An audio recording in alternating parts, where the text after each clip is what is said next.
Press.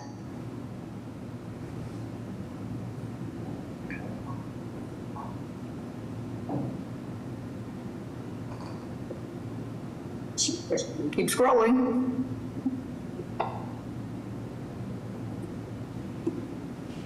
Okay, good morning. The City of Boston Zoning Board of Appeal hearing for September 24, 2024 is now in session. This hearing is being conducted in accordance with the applicable provisions of the open meeting law, including the updated provisions enacted by the legislature last year. The new law allows the board to continue its practice of holding virtual hearings until March 2025. This hearing of the board is being held remotely via the Zoom webinar event platform. This hearing is also being live streamed. In order to ensure this hearing of the board is open to the public, members of the public may access this hearing through telephone and video conferencing. The information for connecting to this hearing is listed on today's hearing agenda, which is posted on the public notices page of the city's website, boston.gov. Members of the public will enter the virtual hearing as attendees, which means you will not see yourself on the screen and you will be muted throughout unless administratively unmuted when asked to comment. Board members, applicants, and their attorneys or representatives will participate in the hearing as panelists, and they will appear alongside the presentation materials when speaking. Panelists are strongly encouraged to keep video on while presenting to the board. As with our in-person meetings, comments in support will be followed by comments in opposition. The order of comments is as follows: elected officials, representatives of elected officials, and members of the public. The chair may limit the number of people called upon to offer comment and the time for commenting as time constraints require. For that reason, the board prefers to hear from members of the public who are most impacted by a project, that is, those individuals who live closest to the project. If you wish to comment on an appeal, please click the raise hand button along the bottom of your screen in the Zoom webinar platform. Click it again and your hand should go down. When the host sees your hand, you will receive a request to unmute yourself. Select yes, and you should be able to talk. If you are connected to the hearing by telephone, please press *9 to raise and lower your hand. You must press *6 to unmute yourself after you receive the request from the host. Those called upon to comment will be asked to state their name and address first and then can provide their comment. In the interest of time and to ensure that you have enough time to do so, please raise your hand as soon as Mr. Stembridge reads the address into the record. Do not raise your hand before the relevant address is called, or the meeting host will not know to call on you at the appropriate time. Mr. Stembridge. Good morning, Madam Chair. Present. Good morning. Mr. Valencia. Good morning, Madam Chair. Present. Good morning. Ms. Barraza. Good morning, Madam Chair. Present. Good morning. Mr. Collins. Good morning, Madam Chair. Present. Good morning. Ms. Panado. Good morning, Madam Chair. Present. Good morning. Mr. Aiken. Good morning, Madam Chair. Present. Good morning. The floor is yours, Mr. Stembridge. Thank you, Madam Chair. We will begin today's meeting with the asking for the approval of the hearing minutes. These are the minutes are from September 10th. I'll put a motion forward to ask for approval. Is there a second? Second. Mr. Stembridge. Yes. Mr. Valencia. Yes. Ms. Barraza. Yes. Mr. Collins. Yes. Ms. Panado. Yes. Mr. Aiken. Yes. Chair votes yes, the motion carries. Next, we'll move on to the extensions scheduled for 9:30 a.m. I will read all the extensions, the case numbers, and the addresses for those, one after the other, all together. And if anyone has any questions, they can ask then. If not, we'll take a motion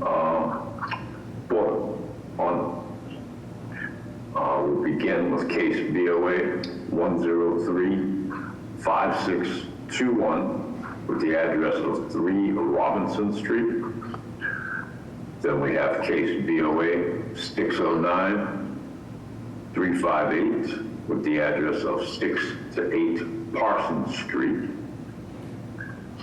Then we have case BOA 609-355 with the address of 10 Parsons Street.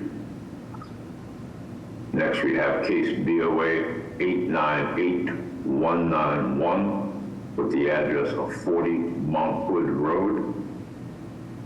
Then we have case BOA 931560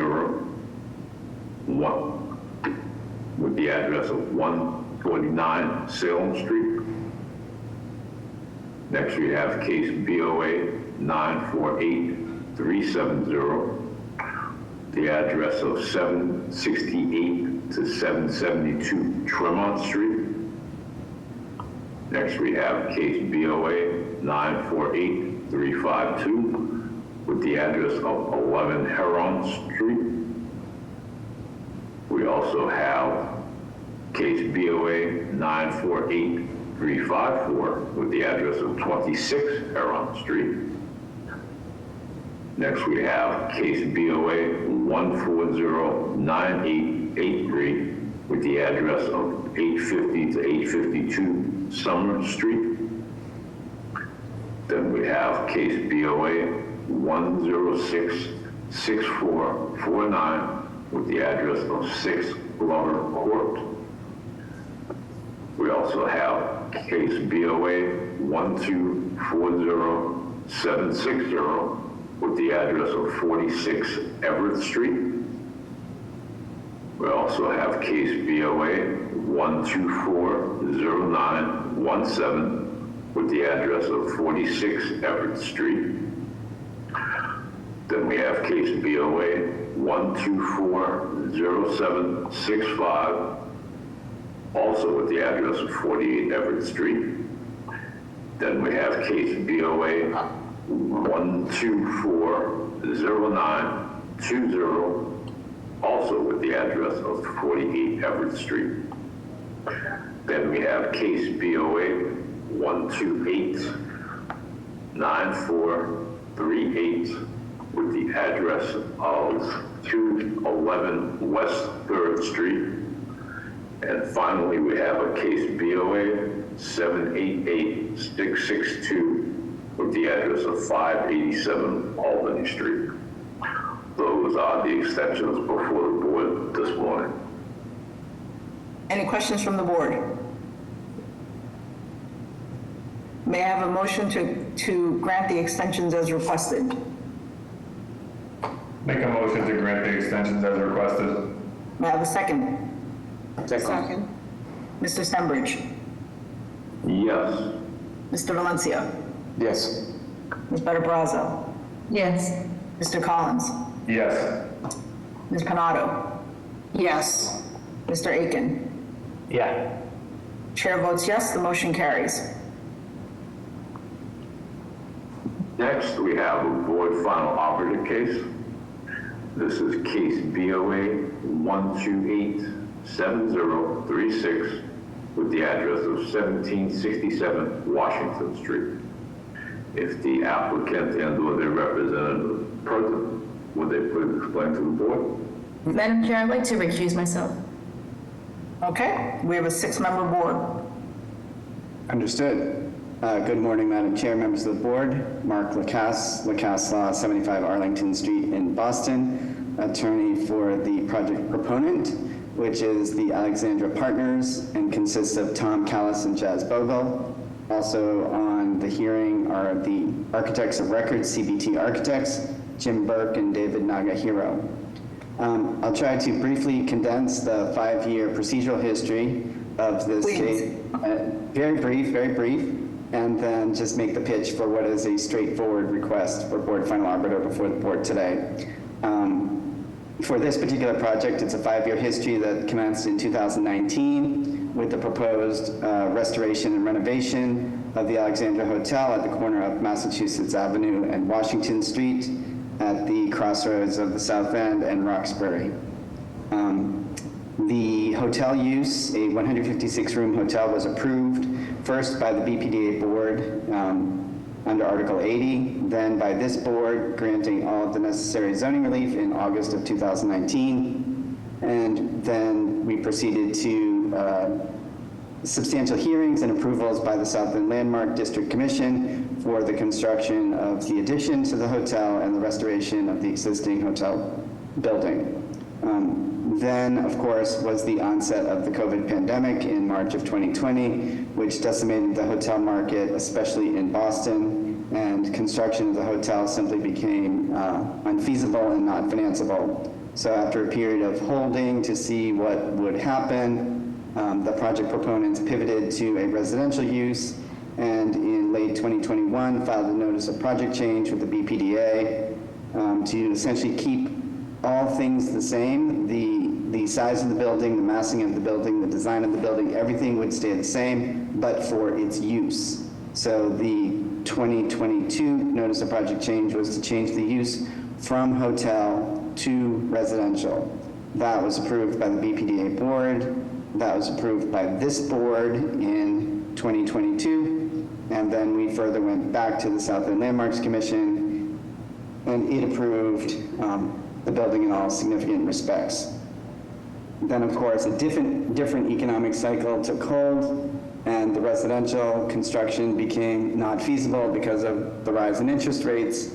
And most recently, as it turns out, the hotel market is making a strong comeback. So there is a pivot back to the original hotel approval, which was granted in 2019 by this board. The only difference in the zoning relief from the hotel to residential was that this board granted the additional variance for usable open space because it was a residential use.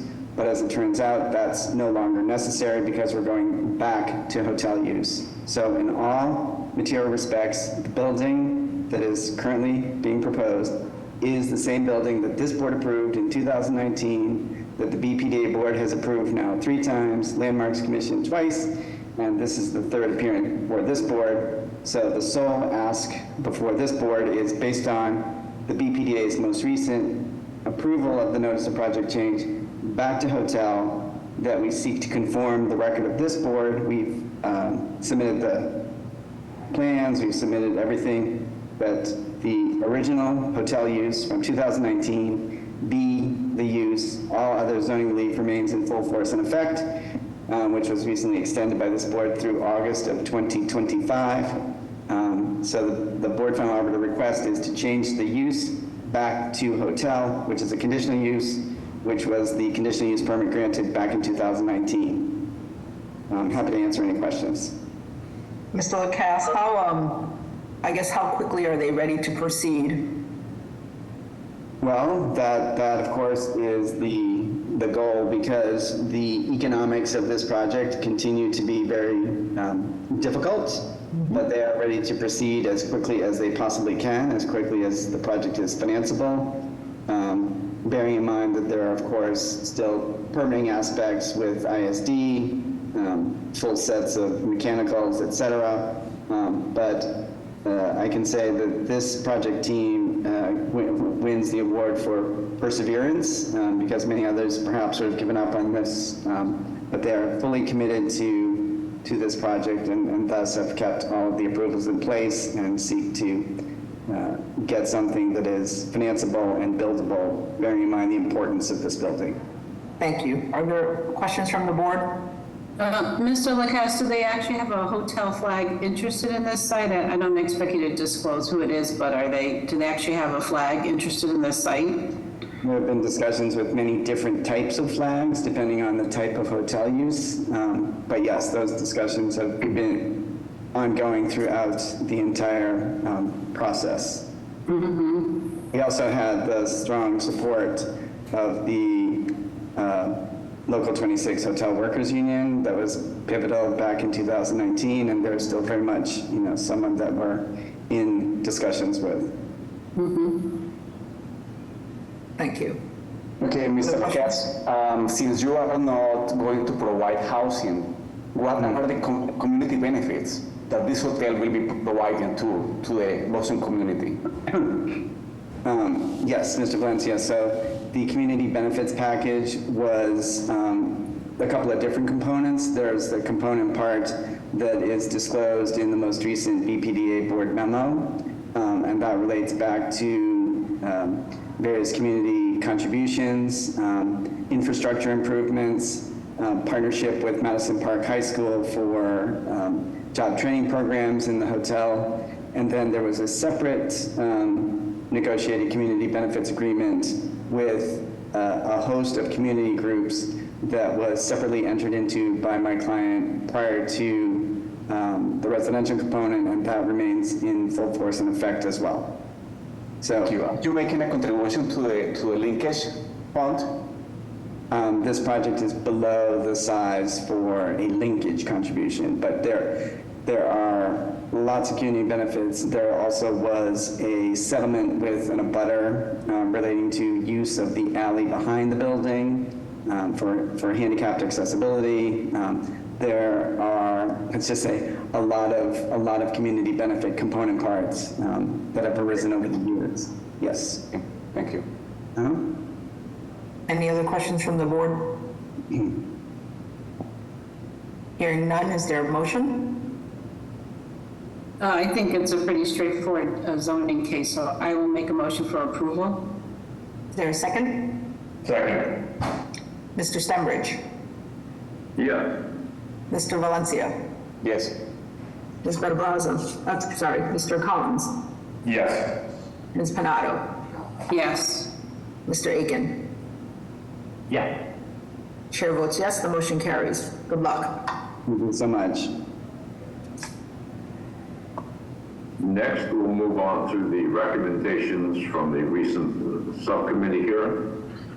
I'll read all of these one after the other, and then we'll take a vote on all of them together. Start with case BOA 1629400 with the address of 1 to 3 Center Plaza. The case was approved. Case BOA 1606999 with the address of 141 West Canton Street. The case was approved. Case BOA 1616914 with the address of 51 Wyman Street. Case was approved with no building code relief. Case BOA 1603914 with the address of 990 to 996 Dorchester Avenue was approved. Case BOA 1585024 with the address of 14 Hancock Street was approved. Case BOA 1600852 with the address of 10 Brewer Street was approved. And finally, case BOA 1614441 with the address of 66 Farquhar Street was approved. Those were the cases from the subcommittee. May I have a motion? I make a motion to approve all the recommendations from the subcommittee. May I have a Second. second? Thank you. Mr. Stenbridge? Yes. Mr. Valencia? Yes. Ms. Benabraza? Yes. Mr. Collins? Yes. Ms. Panado? Yes. Mr. Aiken? Yeah. Chair votes yes, the motion carries. We'll now move on to the hearing scheduled for 9:30 a.m. First, we have case BOA 1585854 with the address of 80 Spring Park Avenue. Is the applicant and or the representative present? Will they please explain the case to the board? I think, do you want to do deferrals or withdrawals? I do now, yes. Thank you, Madam Chair. Mr. Welsh? But we will ask if there are any requests for withdrawals and deferrals from this time frame. Madam Chair, I have a request for deferral. What case are you looking at? 81 Lexington Street. Mr. Stenbridge?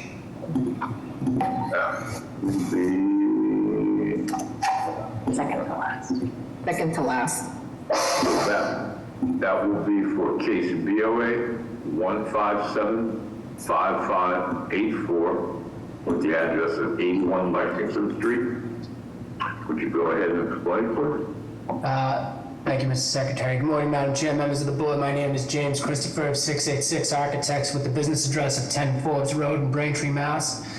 I'm here tonight this morning on behalf of the owner, Allison McHale, requesting a brief deferral. The board has our previous version of the plans. There's been significant changes, so we would request the briefest deferral just to have the plans re-reviewed so that we may have the accurate plans in front of the board to be heard.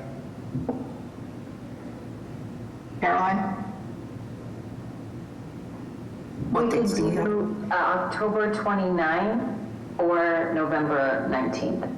29th is fine, thank you. May I have a motion?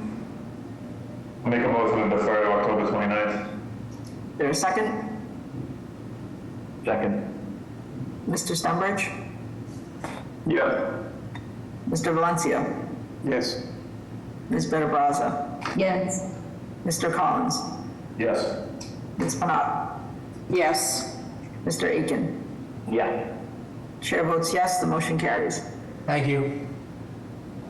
374 East 8th Street, please, Mr. Secretary. That would be case BOA 1615346 with the address of 374 East 8th Street. Would you go ahead and explain to the board? Thank you, Mr. Stenbridge. Madam Chair, members of the board, Attorney Ryan Spitz with Adams and Moranci, business address of 168 8th Street, first floor, South Boston. We're looking for a short deferral. So the current refusal letter we have, the sub-district was an MFR-LS. We believe the plans examiner did not cite us for 2 violations that would have been compliant under a zoning sub-district of an MFR. So we're in the process of having that fixed and having those 2 violations added to the refusal. So we'd just like a short deferral. It's been quite of a long process with this applicant taking about 5 months to get the initial refusal. Community process went well. So again, we're just asking for a short deferral, please. Thank you. Caroline, same dates? October 29th? That would be perfect. Thank you. Okay, may I have a motion? The motion to defer until October 29th. May I have a second? Second. Second. Mr. Stenbridge? Yes. Mr. Valencia? Yes. Ms. Benabraza? Yes. Mr. Collins? Yes. Ms. Panato? Yes. Mr. Aiken? Yeah. Chair votes yes, the motion carries. See you then. Thank you. If there are no further requests for withdrawals or deferrals, then we will once again go back to the first case, which is case BOA 1585854 with the address of 80 Spring Park Avenue. If the applicant and or the representative are present, would they please explain to the board? Madam Chair, good morning, members of the board. I'm Michael Welsh, Law Office of Michael Welsh, 501 Congress Street, Boston, 02110, sorry. And I'm here with the owners of the property are here today, Nicole and Stephen Richard, as well as the architect of record, Eric Zackerson.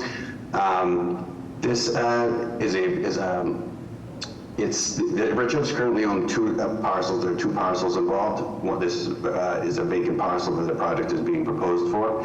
The adjacent parcel contains a 2-family home that the Richards currently live in, one of the units, and rent out the other one. And they're just proposing to build a 3-family structure on the vacant parcel, which they will then occupy. The lower levels of the property contain a garage parking for 4 cars, and then 2 apartment units that they would lease out, and then the upper floors have an owner's unit that they would occupy with their daughters and their family members. And the building does, as you can see, it contains an elevator. They'll talk to a little bit more about this, but they plan to live here for a long time. This is the way that they feel that they can stay in the community, remain in Jamaica Plain. And that's sort of the purpose of this project, is to allow them to do that. We had a pretty successful community process. There's one direct abutter adjacent to the property there's a letter of support that he sent into the board. They should have that. And the JPNC has approved the project as well.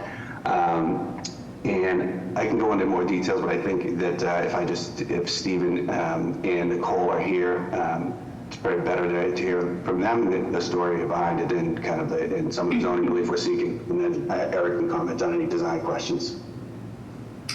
Thank you, Michael. I don't know if you can hear me. I'm Nicole Richer. I'm with my husband, Steve Richer. I am a person of color, African American. I've lived in Jamaica Plain pretty much all of my life in the 80s and 90s. And my parents sought out the neighborhood because we were an African American family. So I feel very at home.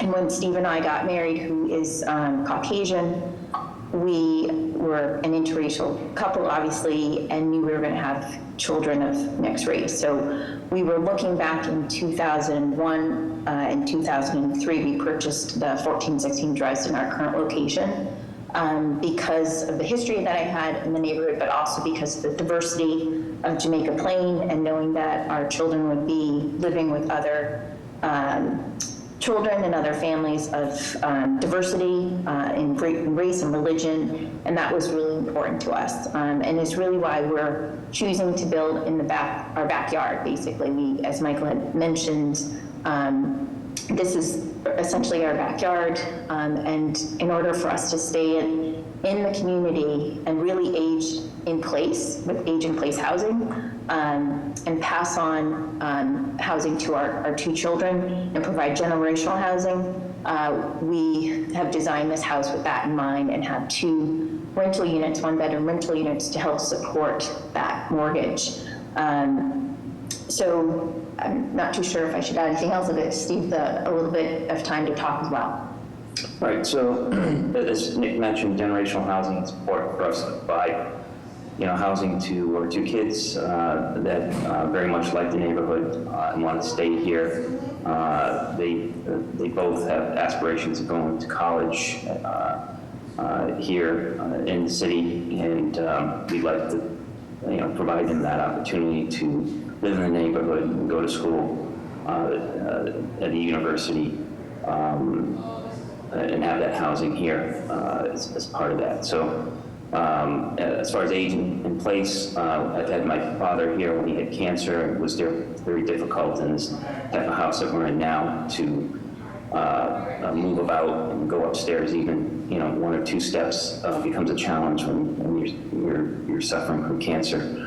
And we realized at that point that if I was to stay in this neighborhood a week and age in place, that we need housing that would allow us to be able to go from floor to floor without having to take steps, and that's hence the need for an elevator. So these are the things that we would like to have to stay in the neighborhoods. That's our objective. And one other thing, that both Steve and I are self-employed, so we have offices designed in the floor plans for us to work out of our house too. Thank you. Thanks for sharing that. Any other part of your presentation, Mr. Washer? Are you opening to questions? No, the only thing I'd add is that, as you can see, it's designed to be, to have some more, to really look nice in the neighborhood and be a good addition to the neighborhood. So we can talk more about that, but I think we can open up to questions. Yeah, I think if you could just scroll to a page where we could see the violations, the setback issues, et cetera, that would be helpful for board members to be able to ask questions. I think there's another floor plan that Eric might have submitted as well, that you can see that as well. Yeah, the violations are listed on the front, on the cover, on the bottom right. Yeah, on the first. Questions from the board? I believe they mentioned the elevator because we did have comments from the Disabilities Commission. Yeah, I was going to actually ask the architect specifically, how does the first unit get access to that elevator? It seems like only the third unit has access to it. Excellent question. So the first floor has two units that have space on the first floor and in the lower level, and then they have a staircase in between, a large open staircase that is designed around an area that's open to below. If those units, stop there. If you could go back just one page. If those two units on the first floor choose to add a lift, there's that clear open space next to the staircase, large enough for pretty much any personal lift. So while this building is designed to have a lift for the primary tenant, which is the Richards, that would be private to them, entered from the garage and go up. The tenants, if they choose to have a lift within their unit, both have space for private lifts. So as opposed to a conventional building which might have one elevator that serves all the units, this is designed as a building where each unit could have its own personal lift within the unit, as opposed to it in a common space. There actually is no common space in the building. And who would be paying for that? Because it sounds like you're not including it, so who would be paying for that if there are tenants who required it? Well, they are the property owners. They are planning to rent the building, rent the units as part of their support. Other questions from the board? Yeah, in regards to the side yard setback, I see it's around 3 feet near the corner lot. I don't really have an issue with that. It's just the rear is very little. I think it's about 3 feet. So that would be my only kind of concern, that it should at least be 5 feet at the rear. I don't have any other further questions. So on that, that's the neighbor who supports the project, is very supportive of it, and the board has his letter of support on record for whatever that's worth. Okay, well, you have another neighbor who did comment on setbacks and also alignment with other buildings. So I don't know if you can address that, either Mr. Welsh or Zackerson. As to alignment, a number of the buildings on Spring Park Ave are not parallel to Spring Park Ave and have kind of one corner that is close to the street, and the building might be facing kind of at an angle. Our building chooses to be parallel to Spring Park Ave, and so you see that parallel angle along that. But the majority of the buildings along Spring Park Ave do have at least one corner that's close to the sidewalk, similar to ours. And then on same thing on Dresden, and they're either right on the sidewalk or close to it. Thank you. Are there other questions from the board? Yeah, I mean, I was kind of around these setback issues. I mean, it really looks like you're taking up the entire lot. This was a lot that had, pretty much all green space. And it looks like there's really no attempt to have any open space and very minimal setbacks. So I would also encourage you to look at setbacks. To the extent you're able to, maybe that rear yard could be increased somewhat. And perhaps you can handle that through design review. Eric, are you able to show the drawings that we have? Is there any landscaping at all? I don't think That would be, there's, earlier in the set, there's a drawing that shows the green buffer kind of all the way around the perimeter of the building. Scroll up a little bit. I think it was one of the first couple pages. And I have it if you need me to show. It's up top at this, or this one, yeah. Oh, sorry. By up, I mean to the other direction, towards the front of the set.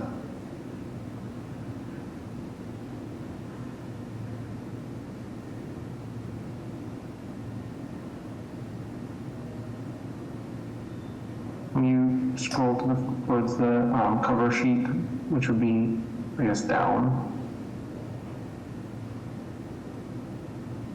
If it's on the second page, I think, if you could scroll up to the top, the earlier pages in the set.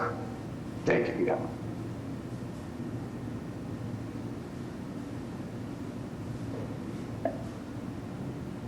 yeah.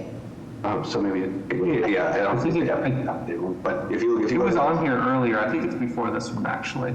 Okay.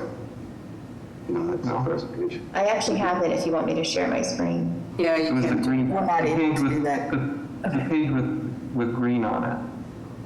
Yeah, I haven't seen anything. But if you look at this one, it's, you know, it's basically all the entire setbacks for the most part are,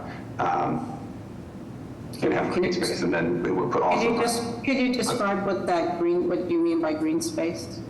So there's basically a 3-foot green buffer on Dresden on the side and rear setback, and then a little bit of a planting zone on Spring Park. So that's also kind of 3 feet back from the property line. And the intention would be that they plan to use this roof deck that you see on the screen here, that's 700 square feet, as the open space for the primary units.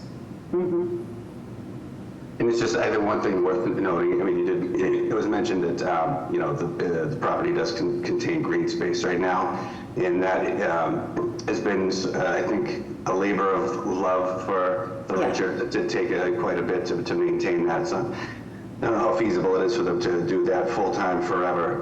It just takes a lot of maintenance. So we're the idea is to, you know, replace, you know, have the building and then have a more manageable amount of great green space and things that they can maintain in the setbacks and on the roof. And Yeah, I don't have any problem with the development. I just think you could think a little bit about these setbacks, given the zoning relief you're requesting. And Mr. Zackerson, I might not have heard clearly, so who has access to the roof deck? Is it all the units or just the owner unit? Just the Richards, just the primary unit. It is a private roof deck, accessed by that stair and that private elevator. Some of the other features, just to point out, we do have bike storage that we're providing, and that renters would have access to that from our garage as well. So there's some accommodations that we're making for the prospective tenants as well. Thank you. Let's open it up to public testimony.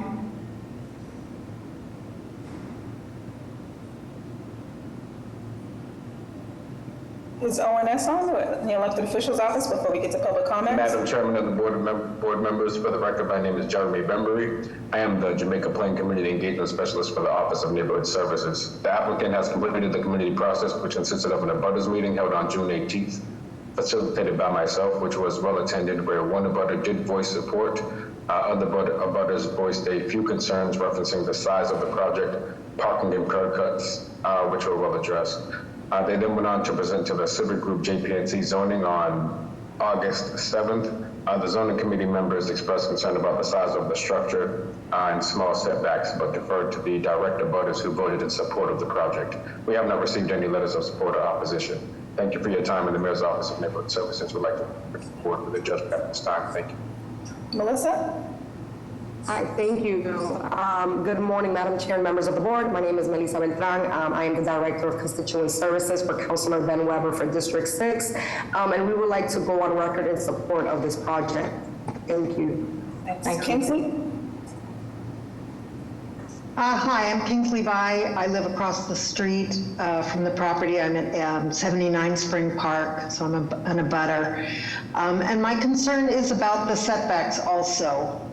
It's true some of the buildings here do get pretty close to the property line, though they're not parallel. But almost all of them have some kind of porch. They may come close to the street, but they have stoops or porches or something, so the actual mass of the building is much more set back from the street. And I'm just concerned for the character of the neighborhood, which does have green space or porch space or some kind of setback along the street. A tall building up against the street blocks a lot of light and affects the visibility of cars turning and people walking. So my concern is really about the setbacks on Spring Park and Dresden. Thank you. Diane? Hi, Diane Cayley at 77 Spring Park Avenue. I just want to kind of second what Kingsley just said, that it just feels like a building that's going to overwhelm the area. I appreciate that the Richards put a lot of effort into the aesthetics of the building. I'm sure it's going to be beautiful, and I really do hope that they can continue with the project and stay in the area.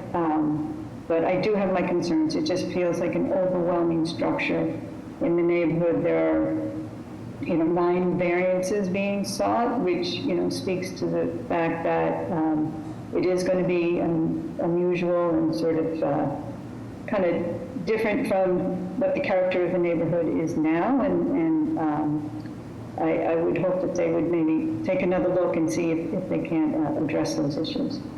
Thank you. Thanks. Jeff? Thank you.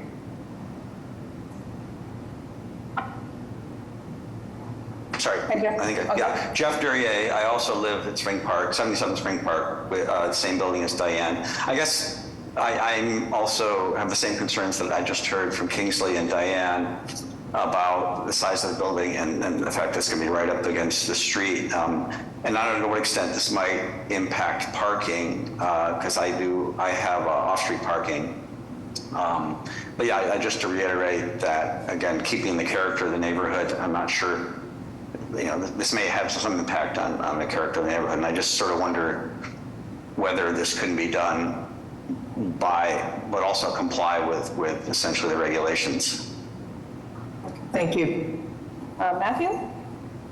Hi, I'm Matthew Green. I live at 12 Dresden Street, which is just adjacent to Steve and Nicole. And I just wanted to say that I am strongly in support of this project. I live right next door, and so I was initially concerned, of course, how it would impact the neighbors, but I believe that they've been really careful about making sure the community is being protected, and I really think it's important that they're adding housing, which is important for the community, and it will do so in a way that I think actually really does fit within the architectural vernacular of the surrounding streets. And I just want to say I appreciate the care that's been taken so far with it, and I strongly support it. And Thank you. I have no additional raised hands at the moment. Would the applicant like to respond to the comments and concerns about the setback before we proceed?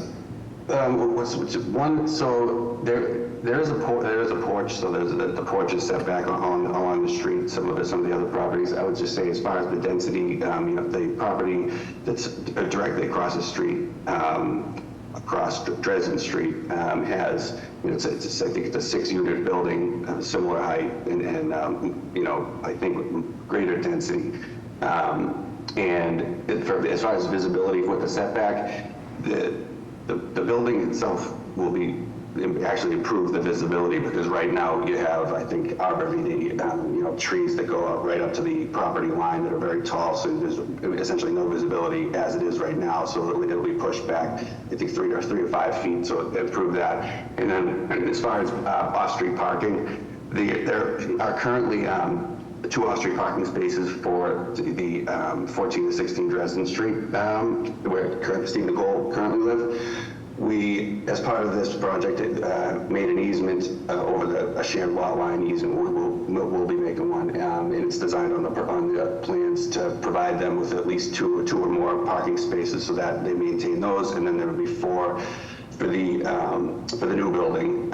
So I think that we've kind of done the best we can to address that and make sure that we're not putting any more cars on the street. And also in front of there's already an existing curb cut, which I believe we're preserving that, and there's no parking on that side of the street, so we're not eliminating any on-street parking spaces. And I think we've provided an adequate number of spaces for the existing building and the new building as far as that goes. Thank you. Any other questions from the board? Yes, Madam Chair.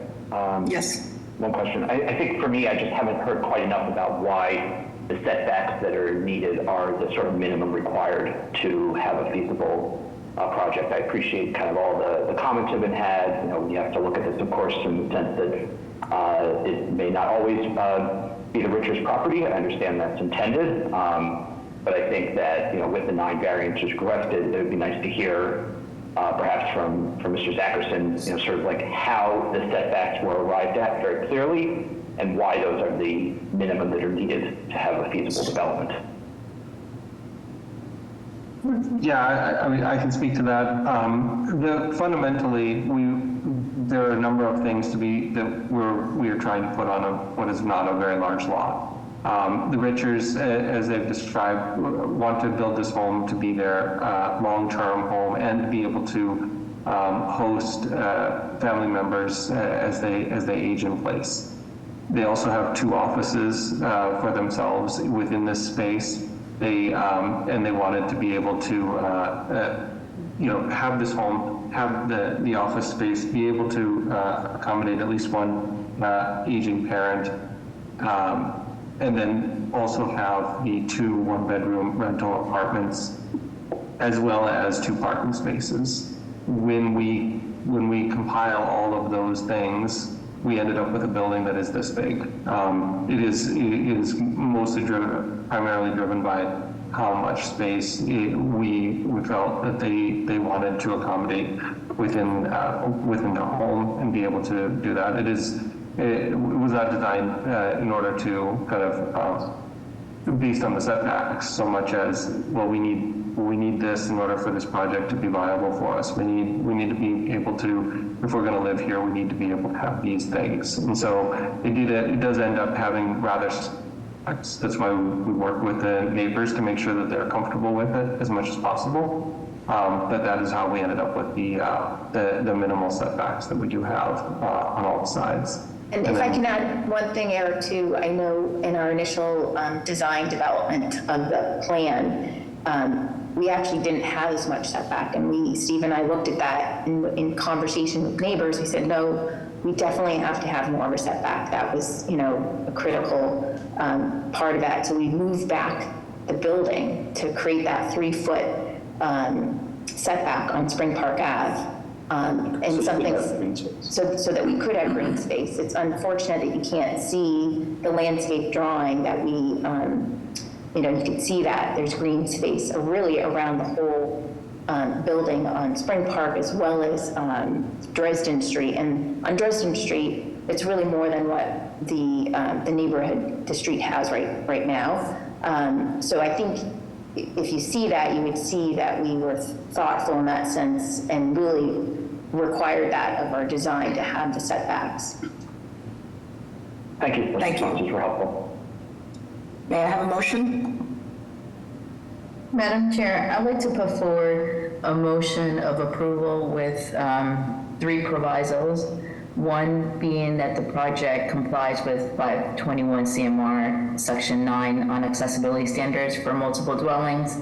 The second be that it undergoes Boston Planning Design Review on the exterior to complement the character of the neighborhood. And lastly, that the project has an increase in rear yard setback to at least a minimum of 5. Thank you. Is there a second? Second. Mr. Stenbridge? Yes. Mr. Valencia?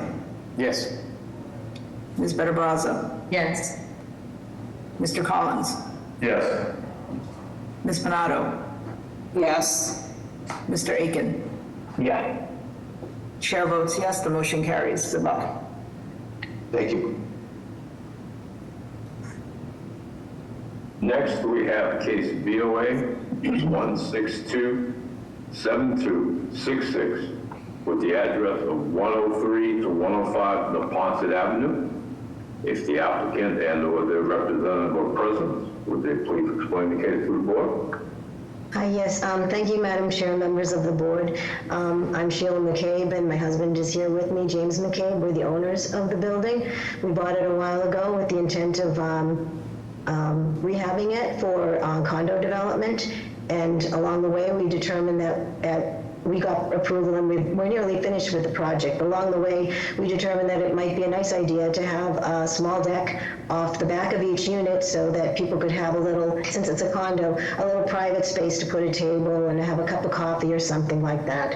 So when we looked at putting the plan together for the 2-story deck out the back, we're already in a lot that's non-conforming, and we did our best to pull the porch over as far as we could away from the neighbor's property, but we were limited with how far we could go because we have a rear entry double garage at the back of the house. So we had to kind of center some of the porch to accommodate the garage, and also for heading into the back of the yard to make the swing around so that people could maneuver and get into the garage so that they could be used as off-street parking. So, I mean, basically that's in a nutshell. Thank you. Are there questions from the board? Hearing none, may I have public testimony? Madam Chair and members of the board, for the record, my name is Jeremy Bembury. I'm the Hyde Park Community Engagement Specialist for the Office of Neighborhood Services. The applicant has completed the community process, which consisted of a notification subcommittee flyer to the required abutters, notifying them of the work being done at the location. The office did wait 14 days in which no community feedback was received. They went on to present to the Civic MHCNA on September 12th, receiving approval to move forward. We have received no letters of support or opposition. Thank you for your time, and the Mayor's Office of Neighborhood Services would like to defer to the board for their judgment at this time. Thank you. Thank you. Thanks. Second to see you raised. Okay. Sorry, is anyone else looking to give testimony? Okay. There have been no additional, I'm sorry, oh, that was Sheila. Okay, we have no additional raised hand. Yeah, thank you. With that, may I have a motion? I'll make a motion to approve. Second. Thank you. Mr. Stenbridge? Yeah. Mr. Valencia? Yes. Ms. Better-Brazza? Yes. Mr. Collins? Yes. Ms. Donato? Yes. Mr. Aiken? Yes. Chair votes yes, the motion carries. Good luck. Thank you. Next, we have case BOA 1530242 with the address of 69 Thetford Avenue. If the applicant and/or their representative present, will they please explain to the board?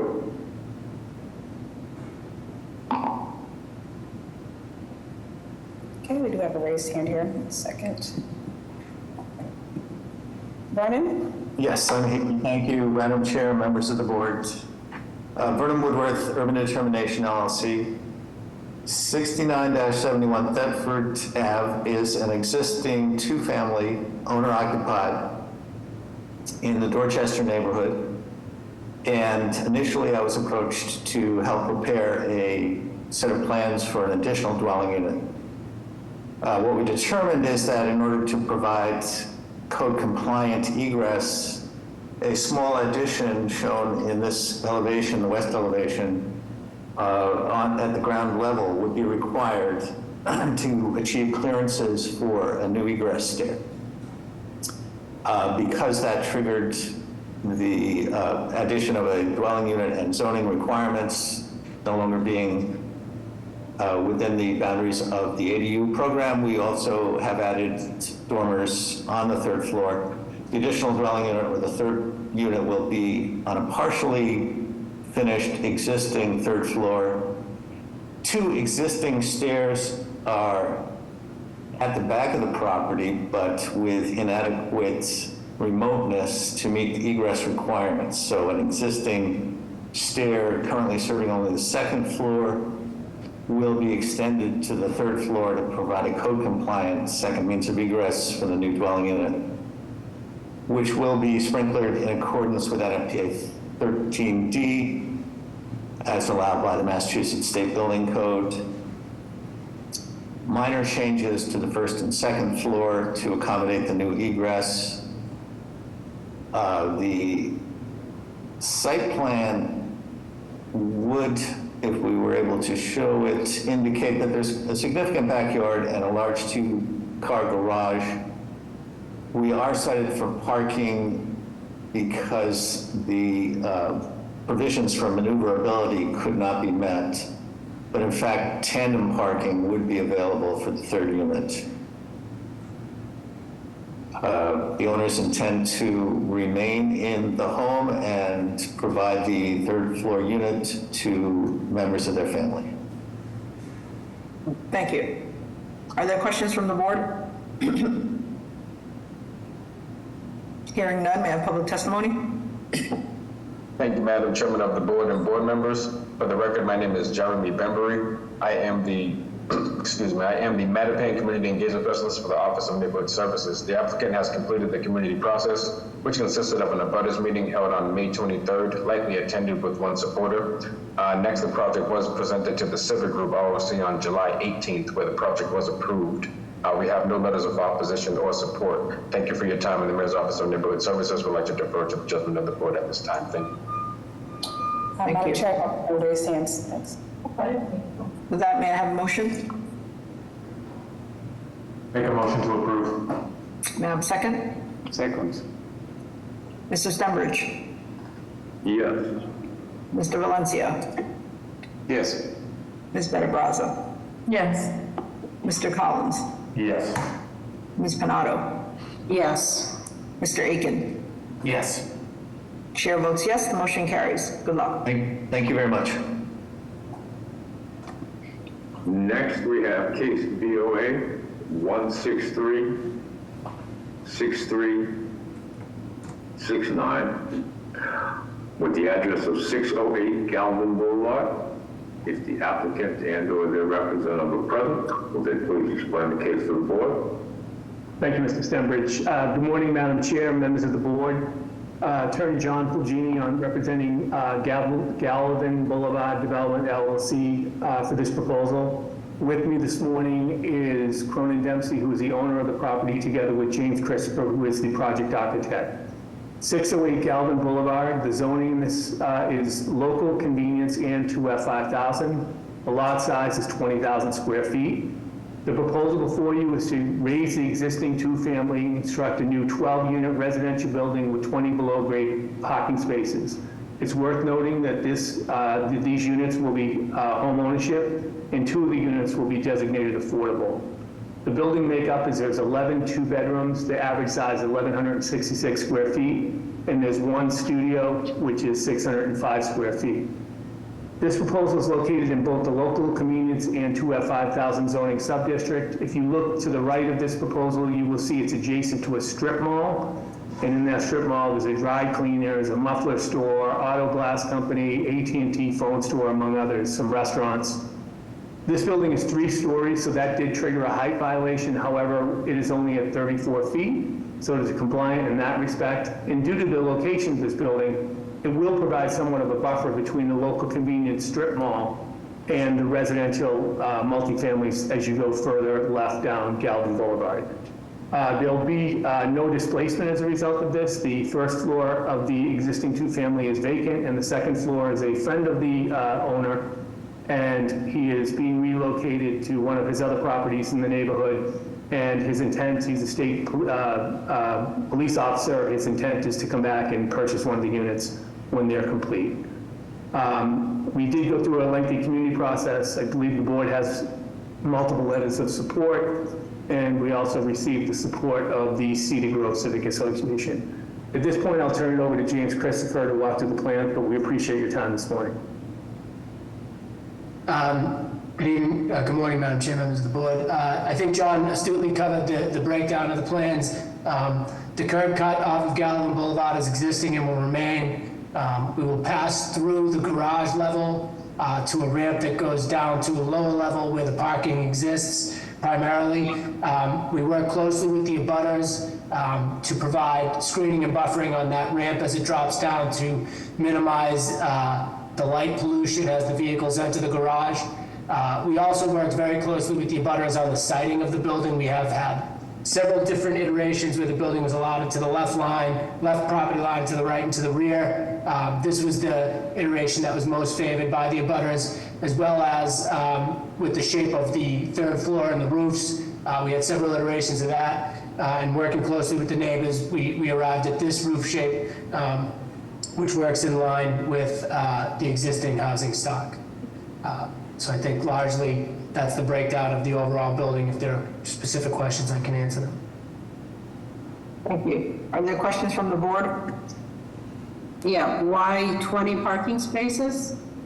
This is Galvin Boulevard, is a little bit of a transit island. There's no train station in Neponset. There is a bus line, but it is a little bit of a transit island. And I will mention that the parking was very important to the neighbors as it's configured. We initially started with more units here, and I think the site could have supported that, but as we went through the discussion regarding open space and parking, the parking was paramount for this project being supported by the abutters as it was. Hey, could I just add to that, Ms. Renato, that we also, by putting the parking below grade, that was able to accomplish both objectives, to provide what the neighbors wanted with respect to the parking, but at the same time, provide a significant, I think about approximately, a 20,000 square foot lot, I think 9,000 square feet of which is open space. So it kind of worked out okay that way. Yeah, it's a nice project. Thank you. Any other questions from the board? Okay, let's open it up to public testimony. Good morning, Madam Chair and members of the board. My name is Eva Jones, representing the Mayor's Office of Neighborhood Services. Regarding 608 Galvin Boulevard, our office will defer to the board's judgment on this matter. A community process was completed, including an abutters meeting on August 21st, which was reasonably attended by 6 constituents. The main feedback of this meeting highlighted the uniqueness of this proposal. Originally, the process was led by the planning department, and throughout the community process, the developer reduced the unit count to 12 while keeping the same number of parking spaces.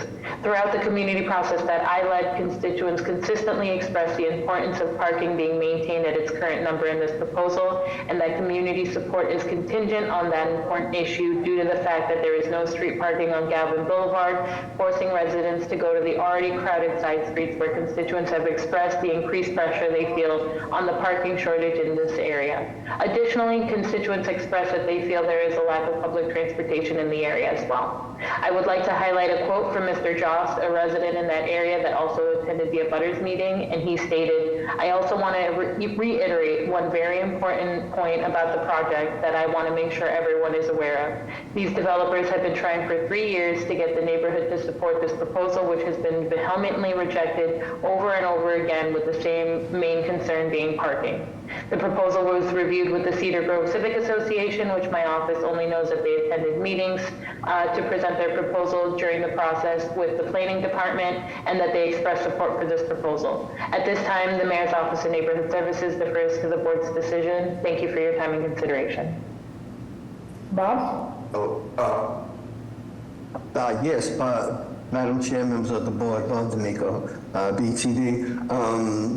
The maximum number of spaces should be 18, but I understand from all the testimony how important parking is. But if they have 18 spaces, that removes the violation. But I'll leave it up to the board to make that decision. Thank you. Kevin? Hello and good morning, Madam Chair and members of the board. This is Kevin O'Sullivan from Councilor Murphy's office. Councilor Murphy wants to go on the record as in support of this project and echo and reiterate what Ms. Jones and Mr. Polgini and Mr. Christopher have stated. Parking is absolutely necessary to this project, and Councilor Murphy's support reaffirms that the parking must remain with this project. So thank you very much for your time and consideration. Liam? Hello, Madam Chair, members of the board, and members of Councilor Fitzgerald's office. Our office would also like to go on record in support of this proposal due to the long and extensive community process that went through, and as has been stated by others, the community has emphasized the importance of the parking in this proposal. As said, there's no on-street parking currently on Galvin Boulevard due to its nature. And also there's a bus line that goes by, but the closest stop's about half a mile. And then the closest train station would be Ashmont, which is over like a 20-minute walk, right a mile away. So we think that parking will be heavily used, members will need it necessary. So we agree community parking is necessary for this project. Thank you. We have no additional raised hands. Thank you. Any other questions from the board? Can you speak to the IDP unit? The affordability, which is it a 2-bedroom? What are you committing to on the IDP unit? So as you know, Renato, normally you would do what the makeup of the building is. So in this one, we're very top heavy with the 11 2-bedroom units and 1 studio unit. And we're working with the Mayor's Office of Housing, so I would anticipate the ask would be that we would provide 2 2-bedroom IDP units for this. So if you look at the BPDA recommendation, which I think you guys all should have, I believe that states in there too, just the continuing to work with Mayor's Office of Housing on the IDP units. So there isn't a commitment today on what you're planned to do on the IDP? No, we're just going to follow what we're instructed to by them. As stated earlier in this meeting, this originally started out as an Article 80 going through it on that stage, and then when the density was too much for what the abutters wanted, it was pulled back to do a straight zoning board of appeal case. So it's a little bit different than an Article 80 where we agree upon, as you know, we agree upon the affordable units at the BPDA board level. In this case, we haven't even gotten to that until we have an approved proposal. But my suspicion is, from my experience, it's going to be 2-bed, 2-bath units. Thank you. You're welcome. May I have a motion? Madam Chair, I'd like to put forward a motion of approval with a proviso that with two provisos, that the project enters into a housing agreement with the Mayor Office of Housing prior to issue of permits, and the second being that the project goes under Planning Department review on the front facade. The neighborhood has really nice kind of front porches, front entry portals. It'll be good to kind of work with the context to look at the facade. May I have a second? Second. Mr. Stenbridge? Yes. Mr. Valencia? Yes. Ms. Better-Brazza? Yes. Mr. Collins? Yes. Ms. Panado? Yes. Mr. Aiken? Yes. Chair votes yes, the motion carries. Thank you, everybody, for your day. Next, we have case BOA 1452431 with the address of 12 Troll Street. The applicant and or their representative are present. Would they please explain the case?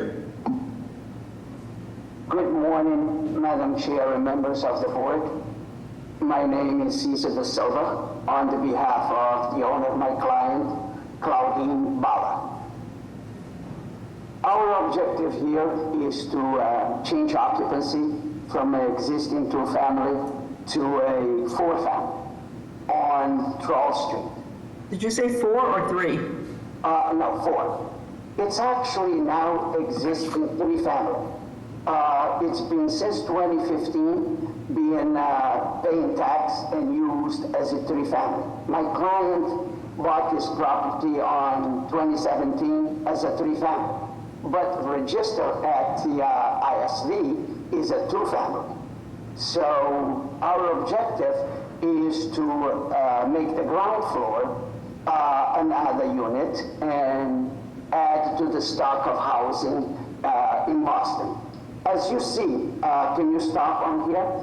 Please, thank you. The exterior, the windows on the ground floor is above grade. So there is enough light and enough height and 2 means of egress, easy to convert this ground floor as another unit. We are not changing anything to the exterior of the house. It is as is.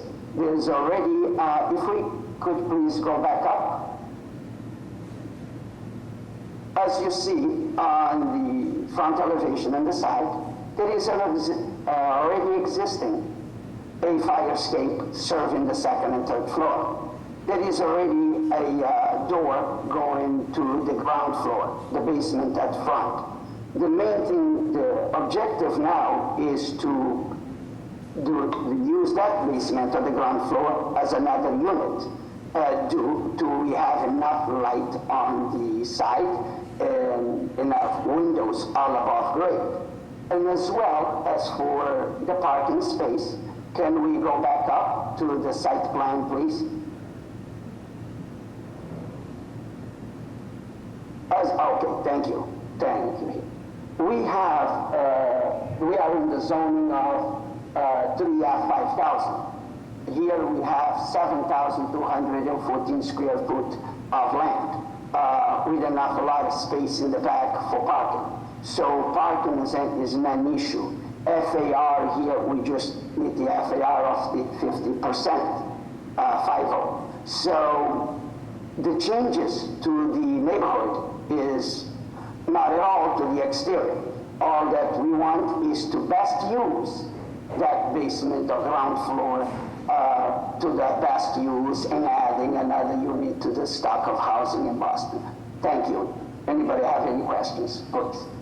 Thank you. Any questions from the board? Hearing none, may I have public testimony? Yes, Madam Chair, members of the board, Connor Newman with the Mayor's Office of Neighborhood Services. At this time, the Mayor's Office is going to defer to the judgment of this board. Due to personnel changes, we don't have information on the abutters process that occurred. The applicant did meet with the local civic association in July. That would be the Hancock Street Civic Association. They voted to oppose this proposal, citing concerns with basement apartments, as well as the general upkeep of the property. Being a historic home, they would like to see more work done on the exterior to bring back its quality in line with the rest of the neighborhood. There's also concerns about what they feel is no record on the city's end of this being a legal 3-family as opposed to a 2-family. With that, we'll defer to the board at this time. Thank you. Thank you. Okay, and Madam Chair, I'm sorry, can we complete any other raised hands? okay, I have no additional raised hands at the moment. Thank you. Okay, are there other questions from the board? May I add something to it? Briefly, please. Okay, please. We did meet with the neighborhood, the nearest abutters, which we have 15 people signing in support that I have here previous to meeting with the neighborhood association. And as there are already existing 3 meters, gas meters, and existing 4 electrical meters. And it is on record of paying tax as a 3-family since 2015. Thank you. Mr. De Silva, can you comment on the BPDA recommendation that the main entrance should not be that rear entrance to the building? That they want you to reconfigure the entrance for the basement unit. The basement unit. If we go back to the picture, there is an entrance at the front. We can gladly use that as the main entrance. If we look at, yes, the elevations. Okay, so back down, please. Go back. Oh, yeah, okay, go back down. That is a better picture. Go back down. Right. A little more. A little more to the elevations, to the pictures. So Mr. De Silva, you would be able to provide a front entrance for the basement? That entrance, right at the front. Okay. Okay, so that's what they are recommending, that the main entrance be that front entrance to the building. We will gladly do that. Thank you. With that, may I have a motion?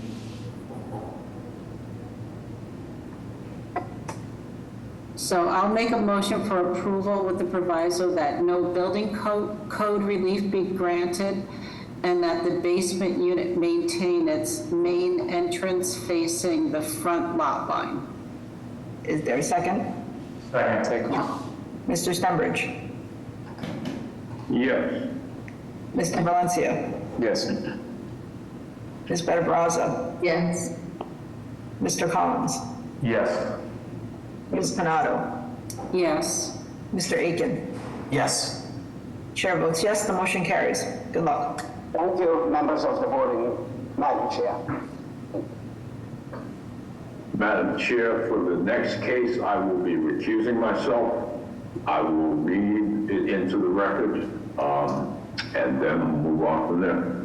Thank you. We have case BOA 155-6446 with the address of 2080 Washington Street. If the applicants and or their representative are present, will they please explain to the board? And just a reminder, we are now a 6-member board.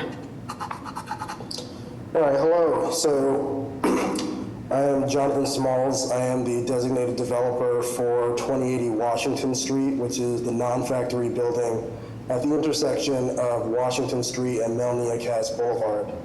So as a brief history of this project, the building has been standing for around 150 years, vacant for about 40 years of that history, and a city-owned property that was made publicly available by RFP in 2019. Through community review at the Roxbury Strategic Master Plan Oversight Committee, this project was selected to take the building, build it out to its original building footprint on an existing foundation, and use it as a performing arts rehearsal center or a dance studio. This is David O'Sullivan, the project architect. If you can see, there's an existing foundation. If you move down to another, this is going to be restored. We've worked with Landmarks Commission. We've worked with the design staff there. We're trying to restore it back, the front part of it. Go down a couple more slides, a couple more. That was just existing pictures. We are proposing developing the basement as some dance studios, putting a few light wells in. The main floor remains the same on the front. The back, we're basically building up. There's a lot of height on the first floor. There's plenty of height in the basement. The second floor is a little bit tight in the front. We do have a studio in front, but if you go to the elevations, you'll see two items where the building itself, the front building is brick. The back, we've worked with Landmarks on combination of materials, mostly panels. The height, one piece is that there is a substantial parapet, but the floor-to-floor height on the second floor of the addition is up about 2 feet from the existing. That is to provide enough height for the dance studios. And we've worked extensively with, as I say, Landmarks and trying to get our historic tax credits as well. So this proposal is really just building on top of what is there for a foundation, adding some light wells. I think that's probably it, yeah. So this fairly simple proposal, as I say, Jonathan's worked with the community, we were designated by the RFP process. So we're looking to do minimal variances. Thank you. Are there questions from the board? Hearing none, may I have public testimony? Yes, Madam Chair, members of the board, Connor Newman with the Mayor's Office of Neighborhood Services. This time the Mayor's Office will defer to the judgment of this board. As you heard from the applicants, they went through an extensive community process as well as working with various city departments. This parcel is a part of Plan Nubian, which seeks to revitalize underused parcels to provide community benefits. Understanding that there's no active civic group in this area, during the community process, residents were very supportive of this proposal. With that, we'll defer to the board at this time. Thank you. Thank you, Mr. Newman. And so let's see what else. We have no additional raised hands. Thank you. With that, may I have a motion? Yes, I'd definitely like to support this community asset. What a great project. Like to put forward a motion of approval with two provisos that the project be reviewed by Boston Landmark Commission and also for Department of Parks and Recreation review. There's a second? Second. Mr. Valencia? Yes. Ms. Barbraza? Yes. Mr. Collins? Yes. Ms. Panado? Yes. Mr. Aiken? Yes. Chair votes yes, the motion carries. Good luck.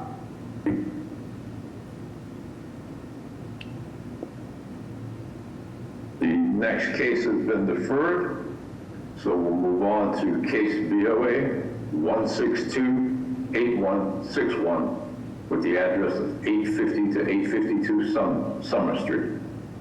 If the applicant and or their representative are present, will they please explain the case to the board?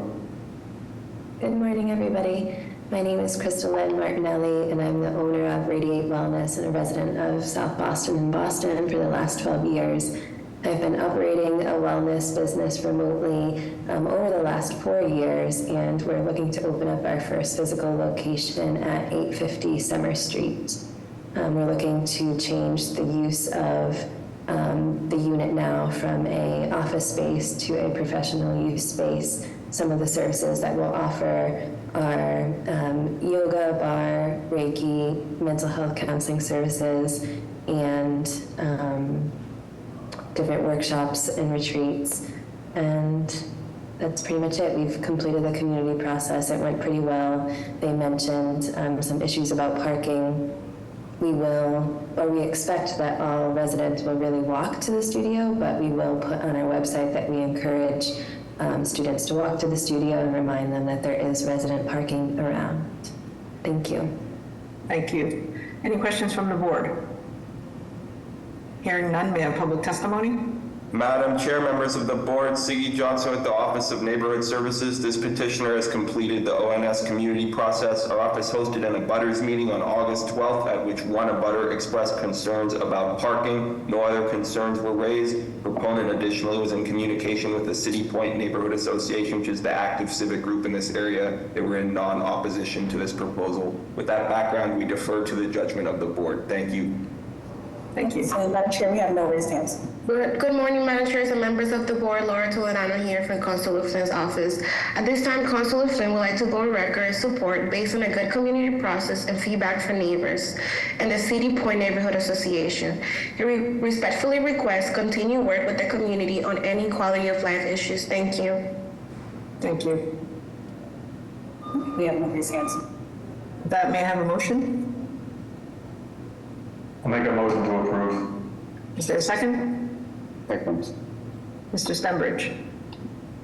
Yeah. Mr. Valencia? Yes. Ms. Better-Brazza? Yes. Mr. Collins? Yes. Ms. Panado? Yes. Mr. Aiken? Yes. Chair votes yes, the motion carries. Good luck. Thank you. Next, we have case BOA 1613836 with the address of 1 Laurel Street. If the applicant and or their representative are present, would they please explain the case to the board?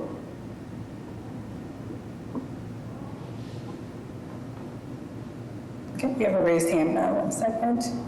Bond Worthington? Are you here for this proposal? Can you hear me? Yes. Hi, I'm Bond Worthington. I'm the architect. Business address of 21 Bishop Allen Drive, Cambridge, Mass. I'm here on behalf of my clients, Margaret and Chatty Tenori. They're the homeowners. They live here. They lived here for 5 years or so with their family of 5. We're proposing increasing living space in the basement. It's currently finished, but we want to add some head height and reconfigure. It results in an additional 93 square feet, and the building's already over FAR, and we're being cited for floor ratio area excessive, and we're also being cited for extension of a non-conforming use. It's a single family attached in a row house district. It's a modest proposal. We're changing the rear bulkhead to be a glass bulkhead door, and other than that, shouldn't really be visible to any neighbors and shouldn't be a detriment to the neighborhood. I believe my client, Margaret Tenori, is on the call as well. Thank you. Questions from the board? Hearing none, may I have public testimony? Madam Chair, members of the board, Siggy Johnson with the Office of Neighborhood Services. This petitioner has completed the ONS community process. We had the proponent complete an informational flyering of the area, which solicited no comments. With that background, we defer to the judgment of the board. Thank you. Thank you. Madam Chair, we have no raised hands. With that, may I have a motion? Motion of approval. May I have a second? Second. Mr. Stenbridge? Yeah. Mr. Valencia? Yes. Ms. Better-Brazza? Yes. Mr. Collins? Yes. Ms. Panado? Yes. Mr. Aiken? Yes. Chair votes yes, the motion carries. Thank you. Next, we have case BOA 1565654 with the address of 156 to 164 Bunker Hill Street. If the applicant and/or the representative are present, will they please explain the case to the board? Good morning. Good morning, Madam Chair, members of the board. Attorney John Carey from Carey Law Offices with the business address of 529 Main Street, Charlestown, Massachusetts. I am here physically with Mr. Angel Acosta, the owner of 156 to 164 Bunker Hill Street, on the Zoom call with us, as well as the architect of record, Mr. Anthony Pisani, and the project manager of the building site, Mr. Fred Mannix. We have a brief presentation, but I'll just say there's a one-story business building located. What we're looking to do, what Mr. Acosta is looking to do, is add an addition going up to include 4 units, which is going to house all family, extended family will be living at this location. I'd just like to say Mr. Acosta has been a owner of this market here in the city of Charlestown for over 21 years. And he has been recently recognized with a citation from the mayor for his dedication to the community. We've gone through this project, and I'd like Mr. Pisani, the architect, will now comment on some of the issues here. Okay, Thank you. you want me to, okay. The existing building, go back to the existing building. Okay, the existing building fills the lot. The lot is 1,995 square feet, and the building is basically that. It borders Bunker Hill Street, which is the main drag. Bunker Hill Street runs east and west. Concord Street, this is the corner of Concord, and the other corner is the corner of Jefferson Avenue. So it abuts 3 streets, fully fills the lot. It's an existing 14-foot high building. Next. Okay, what we're proposing is a 3-story addition to the building. The building will be kept fully operational during construction. The building contains a restaurant on the left and Sanchez Market convenience store on the right. Each of on the second and third floor. On the second floor, there'll be 2 additional units. On the third floor, there are 2 units and a portion of the 4th floor unit. For the Acostas, they'll take over the 4th floor plus a portion of the 3rd floor. Again, as the attorney stated, it is all family related. The existing FAR is 0.99. The allowable FAR is 2. The proposed FAR is 4. Next.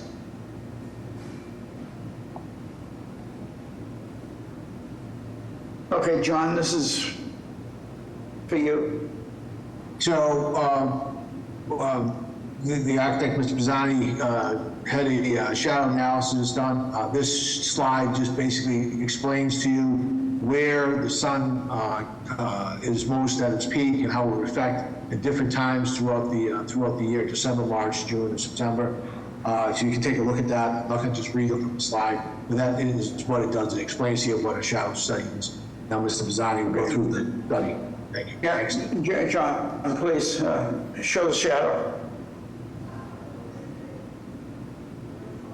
No, go to the shadow study.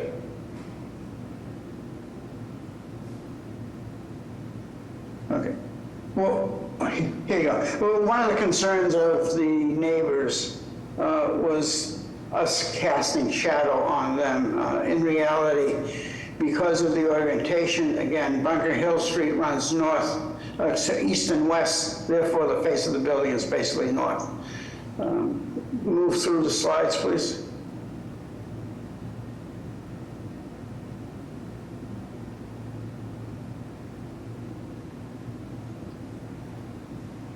Okay, this is a March study. And this is,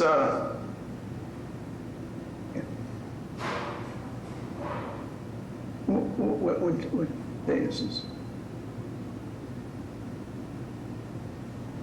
Can we keep going? No, just keep going with the slides. We do March at 8 a.m., 12 noon, 4 p.m., and 4. And we do the same for June. So can you speak to the other violations? Yes, okay. The violations are FAR. The allowable FAR is 2, we're an FAR 4. The height is allowable of 35, we're 42.5 feet to the roof and 45 feet to the top of the cornice. There is no parking. Parking is a violation. There is no parking. And we filled the lot completely. So there are no setbacks required on the Concord Street or Bunker Hill or Jefferson. There would be a rear yard setback requirement, which again, because the existing building totally fills the lot, that is not, we simply have that, maintain that as a violation. Other questions from the board? Hearing none, can we have public testimony? Madam Chair, members of the board, C.E. Johnson with the Office of Neighborhood Services. This petitioner has completed the ONS community process. Our office hosted 2 abutters meetings, one on May 14th and one on July 8th. The same proposal was presented at both meetings. Each meeting had approximately 30 participants. All those that chose to speak at the meetings were opposed to the proposal. The primary concerns were related to height, shadows, density, and parking. Our office has additionally received 6 letters of opposition regarding the proposal, although we understand other letters may have been submitted directly to the board. With that background, we defer to the judgment of the board. Thank you. Good morning, Madam Chair, members of the board. Sebastian Parra from Councilor Coletta's office. Our office has received calls and letters in opposition of this project. We've heard a lot of opposition from the abutters and community. Additionally, there are concerns such as height, trash removal, construction vehicles, and parking. So based on that, the council would like to go in opposition of this project. Thank you. Thank you. Second. Okay, so we have 3 attendees. Start with David, then go to Barbara. Thank you. Yes, this is David Cunningham at 27 Trenton Street. Just calling in to oppose this project. Primarily, as was stated, it's very out of character with the neighborhood. This will ultimately be a 4-story unit, a 4-story building that's abutting 2.5-story around.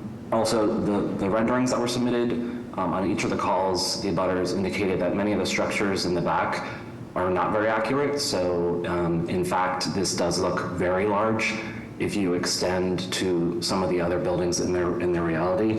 I'd also say we asked for the shadow studies to be shared. As you can see in this presentation, it's not very clear. It looks like from season to season, the shadow is exactly the same. So if we could have those shared so that we can actually understand the impact. One of the neighbors who I think will speak does have solar panels, which I think will be very impacted. So just going on record as opposed. Thank you.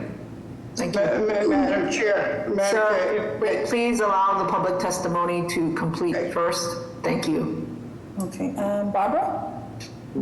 Thank you, members of the board. As David mentioned, I am a direct abutter, and the shadow study, which was shown, does directly impact me almost every month of the year, including my full home, roof, backyard. So we have a huge concern about the height.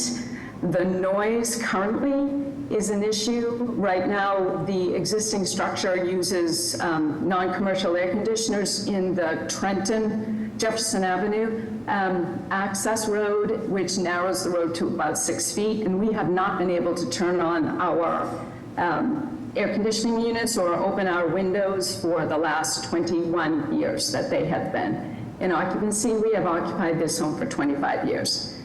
I also want to just bring the point to the very small footprint that has been mentioned. They're absolutely at the edge. There is no trash, there's no egress, that's very clear. That private way, pardon me, Jefferson Avenue that runs along the property is extremely narrow. There's 3 or 4 turns to even get out of your driveway to access that. I'm not exactly sure why we don't see them on the plans, but there are 2 egresses, one on Concord Street where the door will open and one on Jefferson Avenue. Those are unacceptable. We cannot have doors opening onto those very small sidewalks or open roads. There is 100% opposition to this plan, and it's concerning to the neighbors that no changes have been recommended. The egress, as I mentioned, is quite unclear. In addition, on top of the plan, there is a roof deck, so that actually brings the elevation higher than what we can see on the plans. We don't know what's going to happen with the ventilation. There is an active working restaurant, and ventilation right now is exhausting through the roof. How's that going to then be handled or managed? Just want to go on record as my 100% opposition. Thank you. Thank you. Julia, and then Angel. Oh, hi, my name is Julia Gaynor, and I own 34 Concord Street, Unit 1, which I've been a resident there, an owner for 16 years. And I echo everything that my neighbors have expressed, with the addition of the concern for no additional parking. Adding 4 units out of nowhere and then providing absolutely no parking in this neighborhood would be completely detrimental. It's already extremely difficult to find street parking for people who are either residents or guests, and it seems to fly in the face of recent regulations that that are call for new parking spots when there's new development. So in addition to everything that's been concerned, I just wanted to state my opposition, and also just in addition because of the parking and also the historic character of the neighborhood. This is part of the Gaslight District of Charlestown, which is one of Boston's most historic neighborhoods, and this building is completely out of character with our neighborhood. Thank you. Thank you. Angel? Hi, good morning. Can you hear me? Yes. Hi, thank you. Thank you, Madam Chair and the board. Thank you for the opportunity to speak. My name is Angel. I'm Angel's son, and I would like to go on record for support of this proposal. As has been mentioned before, my dad, Angel, has been a staple in the community for many years and have been recognized as such. I've heard the concerns, and I'm sure that there's accommodations that can be made to address those concerns. So thank you. With that, I'd like to say thank you, and again, support for this proposal. I think there's another one. Did we hear from Barbara already? She indicated it's someone else using her, so I don't, Barbara, is there another person there with you, unrelated? Hi, Barbara, you're unmuted. Okay, hi. So my neighbor Rosalie is attempting to, she can't raise her hand, but she can be unmuted if you could unmute Rosalie. I don't see that name. Well, I will say that Rosalie is not with you, is that right? I can make her comments for her. She is the other director. We need to try to, she can either, if she can't get on to speak, if she could submit written comments in the chat, that would be helpful. Are there any other? Yeah, Erica, I see your hand is raised, I'm not sure. He's part of the applicant team. Okay, yep. I'm sorry, are you? Oh, I'm sorry, yeah, I'm a neighbor, yes, of the butter. Just want to speak in support. I drop my kids at the bus every day, look at this building and think it's really not a very good use of the space. Would love to see some additional housing here and feel like the site is too small for parking. Charlestown doesn't want curb cuts. I think 3 or 4 units is a nice addition to the site. That's it. Thank you. Any other raised hand? No, ma'am, thank you. Okay, so can the applicant speak to the comments, concerns about the height, the parking, lack of setbacks, et cetera? If I may start, if you could go back to my presentation, the last 4 slides show other developments in the area. In particular, the Bunker Hill projects, which this board approved up to 10 stories for residential use. I don't know if they say they're not going to go to 10 stories, but it's approved for up to 10 stories. Now, this is within the neighborhood. It's a 4-story building at 124, 126 Bunker Hill Street. Next slide, please. Right here is a 6-story building on Ferron Street, 100 Ferron Street. That's 1, 2, 3, that's 6 stories. Next slide, please. This is a rendering of what our proposal is. Next slide, please. This is the Bunker Hill Street approved, 55 to 181 Bunker Hill Street. This is approved for up to 10 stories by this board. This will be directly across the street from Mr. Acosta's proposal. And there's further back, there's another building that's in the next corner up, which is 5 stories. So it's not unlike the rest of the community. Further, the shadow studies that you looked at, they were interactive, so it would have shown the shadows that were conducted. It probably didn't go through with the but it did show. Yeah, go ahead. Yeah. John, if I may, we could show the interactive. It's up to the board. Are there other questions from the board? Can you address the comments around trash removal and restaurant ventilation? Well, the trash removal is picked up in Jefferson Way is private. That's not a city, but there's the trash is put out in the street in front of Bunker Hill Street. The date that's supposed to go out is picked up on that date. Further, with regard to the parking, there's a bus stop right in front of the facility, and it goes from the 93 Bunker Hill Street bus, and it goes from Sullivan Square to Haymarket. When it stops right in front of there, and with the impact of this project, the 151 to 181 Bunker Hill Street, the number of residents will be moving in there.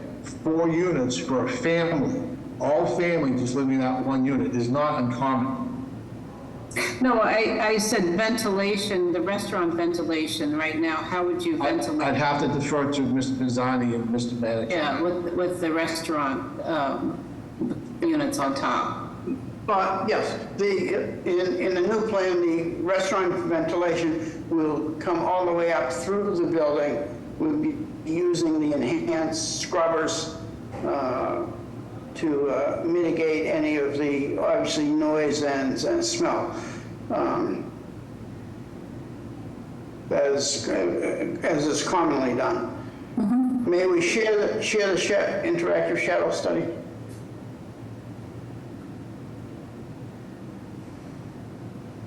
Hello, may we share the interactive shadow study? Well, you can't share your screen, so do we have it already? No, you can only share what's. Well, I submitted the shadow study. It was interactive when I sent this with PowerPoint, but whether it didn't upload into your system, I can't comment to that. Yeah.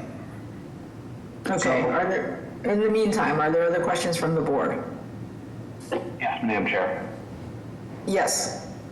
First, I think for shadow studies, they don't always have to be interactive. You can submit, different snapshots for different times of the day or the year. So that was certainly missing in the understanding of shadow. I think I'd like to hear a little bit about how you arrived that you need to add 3 stories and how you looked at how you were going to do the layouts for the 4 units and why that results in needing 3 additional stories. I'm certainly a big supporter of infill like this, but something about this doesn't seem to entirely work in this location for me. And then I guess I'd like to hear about how you arrived at the unit layouts that require you to have 3 additional stories to get 4 units, and why there's no way in the first floor space as you're working on this to accommodate trash or other things, from a corner of the market or such to deal with any of those resident concerns. John, can you show the typical floor plan? I have to defer to the board. They're in control of the slides. What page do you want us to go to?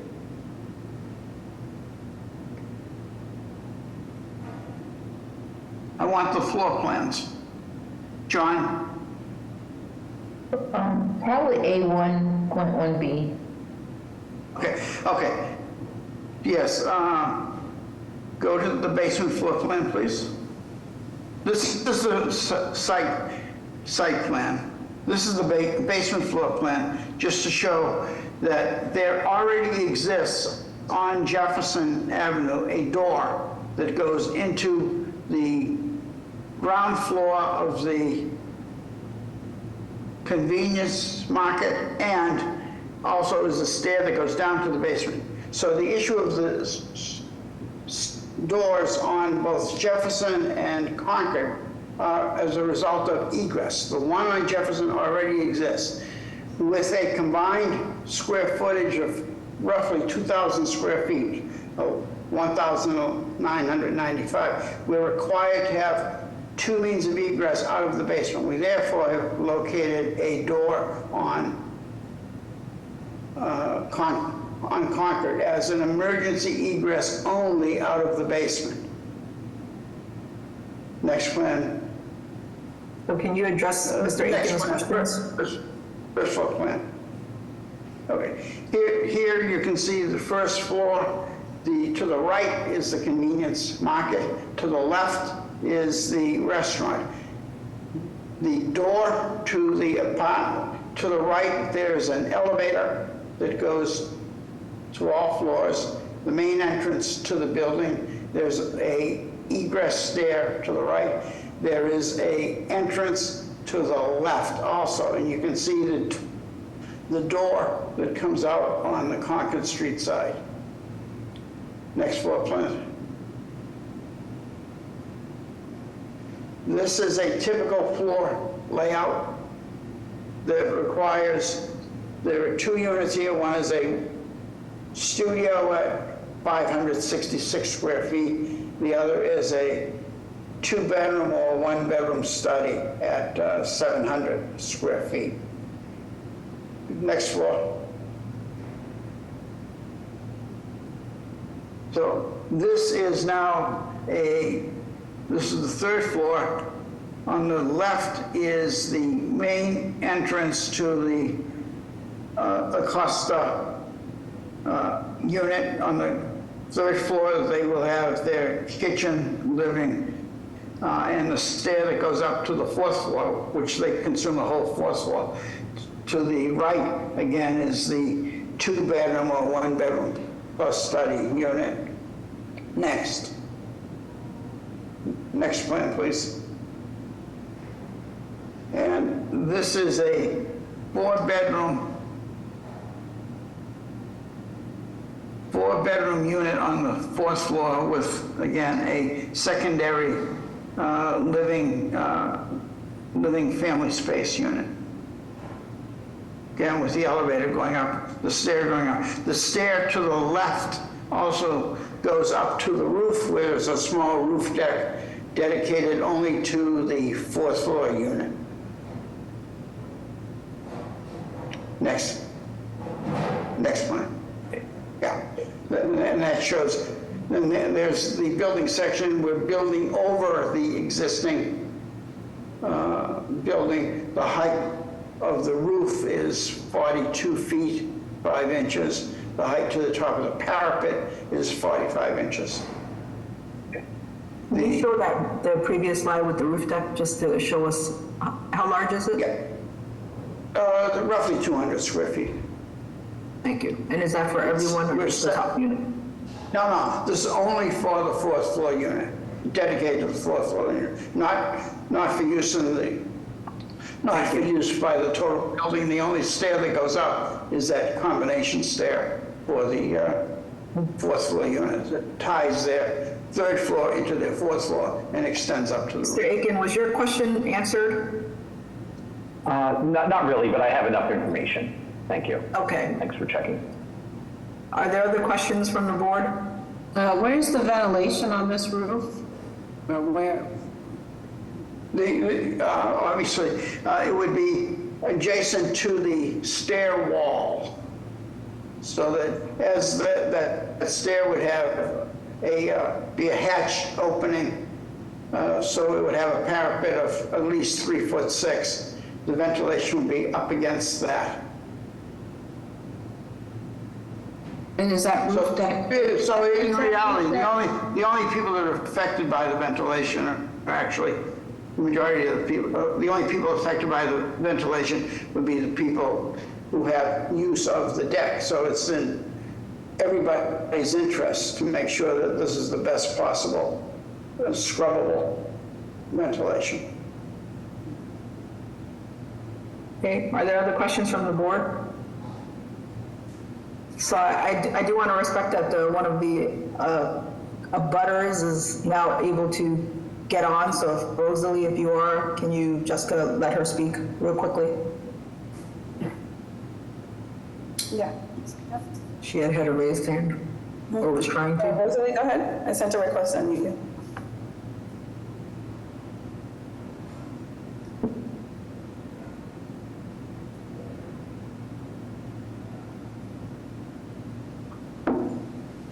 Hi, Rosalie, you're unmuted.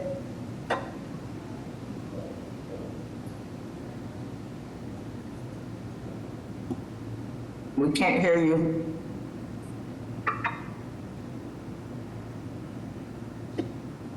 All right, well, I would suggest you put your comments in the chat then. She did ask a question about ventilation overhanging 36 Concord. Would ventilation overhang 36 Concord? Can you answer that question briefly?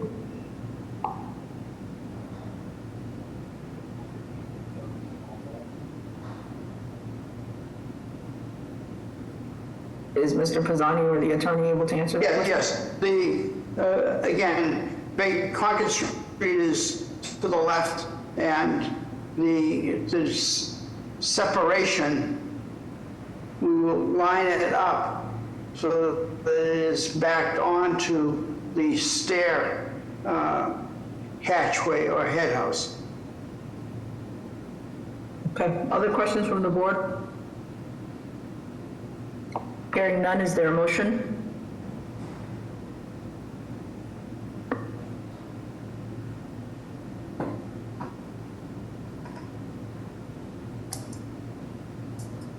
I'll make a motion to approve with BPDA design review. Is there a second? Second.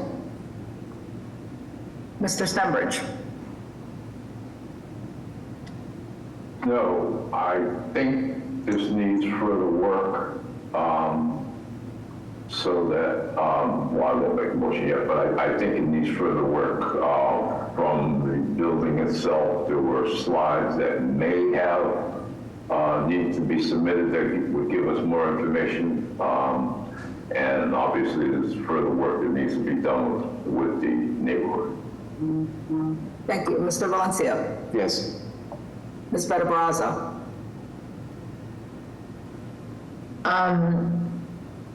I'm gonna go for no due to community opposition, but also I find that the height is contextual. What is problematic is the massing working with its nearby context. So I think if you were to rework the massing so that it's complementary as it scales down to the 2.5 stories to the corner, and then to the other abutting building of 2.5, if you're able to work materially and the massing, I think the project would then be contextual to the neighborhood. Those are the reasons I'm saying no. Mr. Collins? Yes. Ms. Panado? No. Mr. Aiken? No. The chair also votes no. The motion does not carry. Is there another motion? I'll make a motion to deny without prejudice so that the applicant can go back and work on the height, the massing, and also the other operational items such as trash and ventilation, and work with the community to be clear on how those can be handled Okay, is there a better second? and within the building. Sorry. Is No, there a that's it. second? Second. Mr. Stenbridge? Yes. Mr. Valencia, Yes. Ms. Better Brazza, Yes. Mr. Collins, Yes. Ms. Panado, Yes. Mr. Aiken. Yes. Chair votes yes, the motion carries.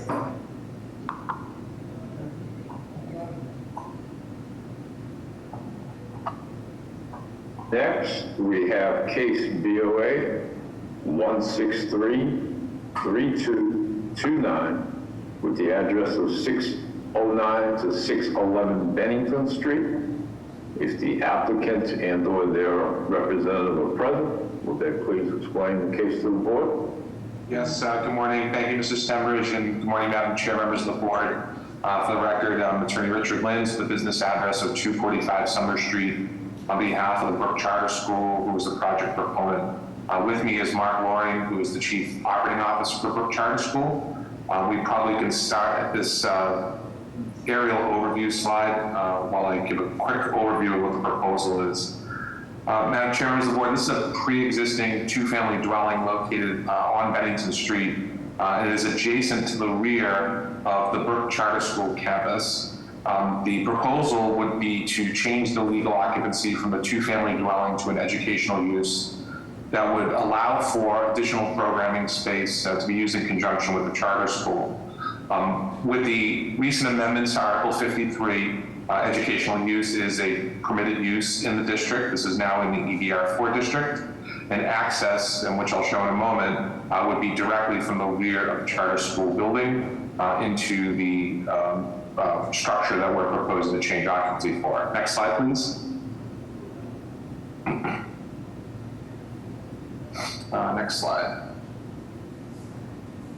One more slide.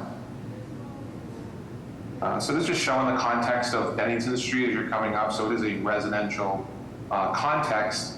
We propose no changes to the exterior of the building as it can be seen from Bennington Street. So for all intents and purposes, this will remain visually as the two-family dwelling. It will just be the internal programming that we're changing for purposes of allowing for additional space for the school. Next slide, please. See the building here. Next slide. And this is important. We'll get into the violations that we were cited for. I'm showing here sort of the overview of the Brook Charter School on the sort of left side of the screen. The right side is the Salesian Boys and Girls Club property. There is an arrangement with Salesian Boys and Girls Club for accessory parking for the charter school operations. And we do require relief for 2 parking spaces for the change of use, and I'll go over that in a moment. We just wanted the board to see that there is available parking that is done through an arrangement with Salesians. Next slide, please. We probably can jump down to slide 11, please.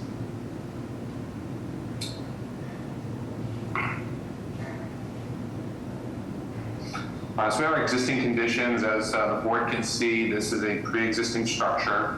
It would be made non-conforming by the amendments to Article 53 with respect to the left side yard.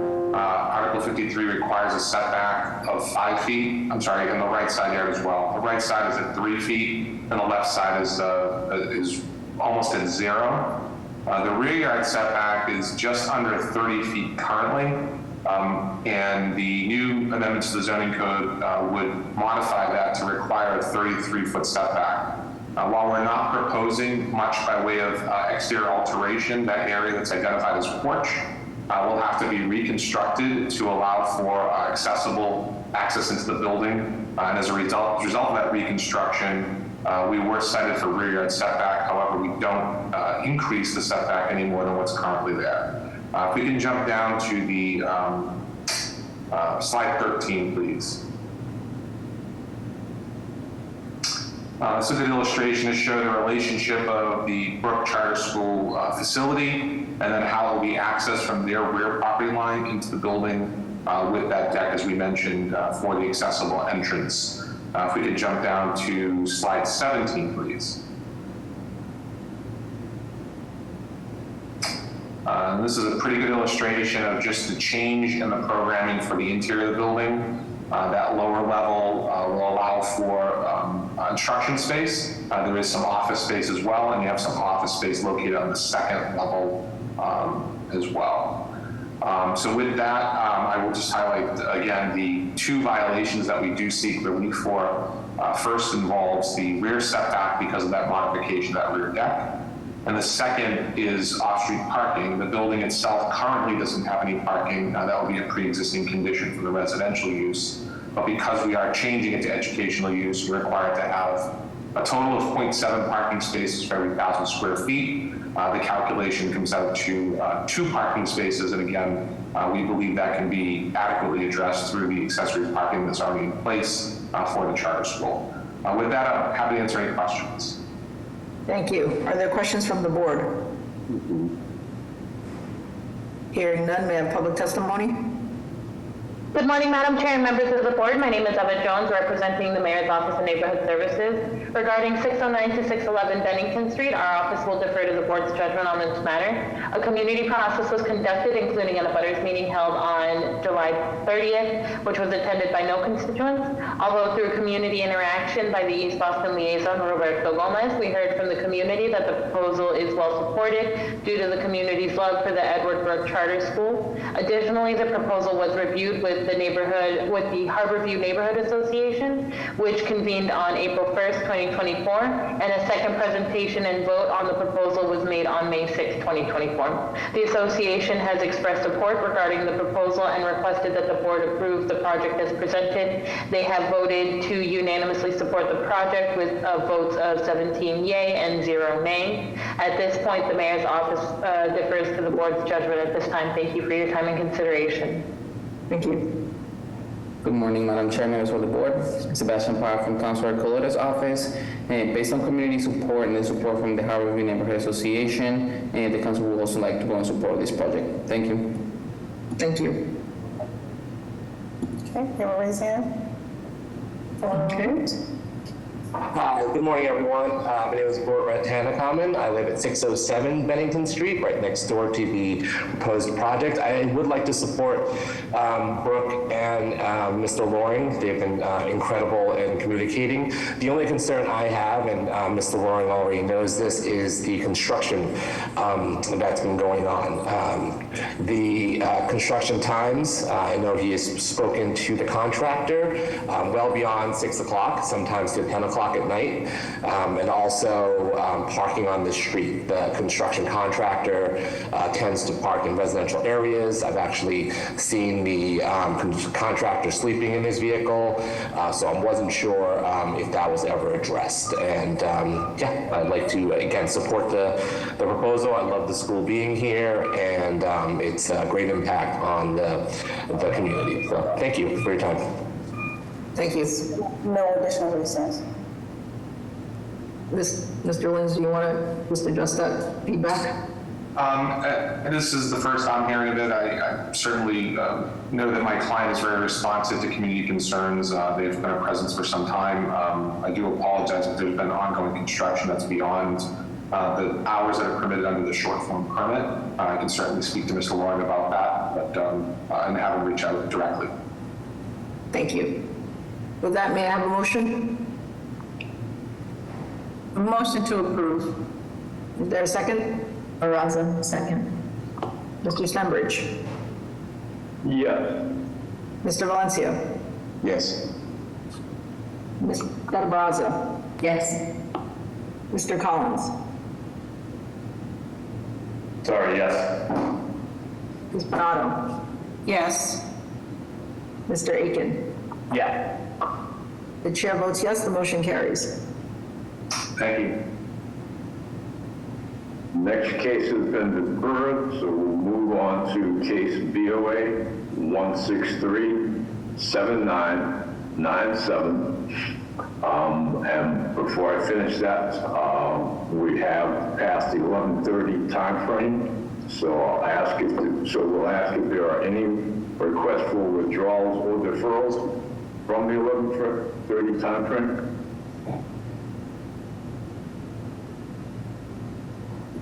I don't see any raised hands at the moment. Thank you, Jess. So with that, case BOA 163-7997 with the address of 55 Chelsea Street. If the applicant and or their representative are will they please explain to the board? Thank you again, Mr. Stenbridge, and good morning, Madam Chair, members of the board. Richard Lins with the business address of 245 Summer Street, East Boston, on behalf of petitioner Paula Alzate. Looks like we might have to rotate this view. It looks like it might be. Along with me is David Choi, who's the project architect as well. While Madam Ambassador is rotating the view, let me just give a quick overview. This is a pre-existing non-conforming structure located at the corner of Chelsea and Grove Street in East Boston. It's presently occupied as a lower level salon with upper level residential units and a residential unit located to the rear. The building currently occupies most of the site. Our proposal would perform a complete renovation and reconstruction of the building with some infill on the second and third levels. We would be changing the occupancy from the current use of retail and residential to a use of 5 residential units and 2 ground level retail spaces. If we can jump to slide 3, that's probably a good place to start. Existing conditions here, as you can see, the building does not extend all the way back on both the second and third level, but the ground level is pretty much occupying the entire site. Next slide, please. Just a different view here, and the goal, when you see in the rendering, would be to infill that rear level all the way up to 3 stories, as well as the second level. Next slide, please. Just a street view from Chelsea Street. As you can see, that ground level commercial space with an entrance on Chelsea Street. Next slide. And this is looking back towards Maverick Square, about a block away from the location. Next slide, please. So here's our project rendering. We do, as I said, maintain that lower level for the retail space. That is and has been cited as one of the items that we do require relief for, even though this was submitted under the prior version of Article 53. Commercial and retail use at the ground level is still forbidden in the EBR3 district. I would point out that the context of this immediate intersection of Chelsea and Gove has commercial uses on each of the 3 other buildings that are in the immediate vicinity. As I said, this was filed under the prior version of Article 53, so as the public notice indicates, we were cited for many of the items that were in issue during the filing of this project with Inspectional Service Department. But I will point out that multifamily use, or up to at least 6 units of housing, would be permitted in the EBR3 district, provided the lot has a width of more than 55 feet. We have more than 80 feet of frontage along Grove Street, and therefore it would qualify. With respect to the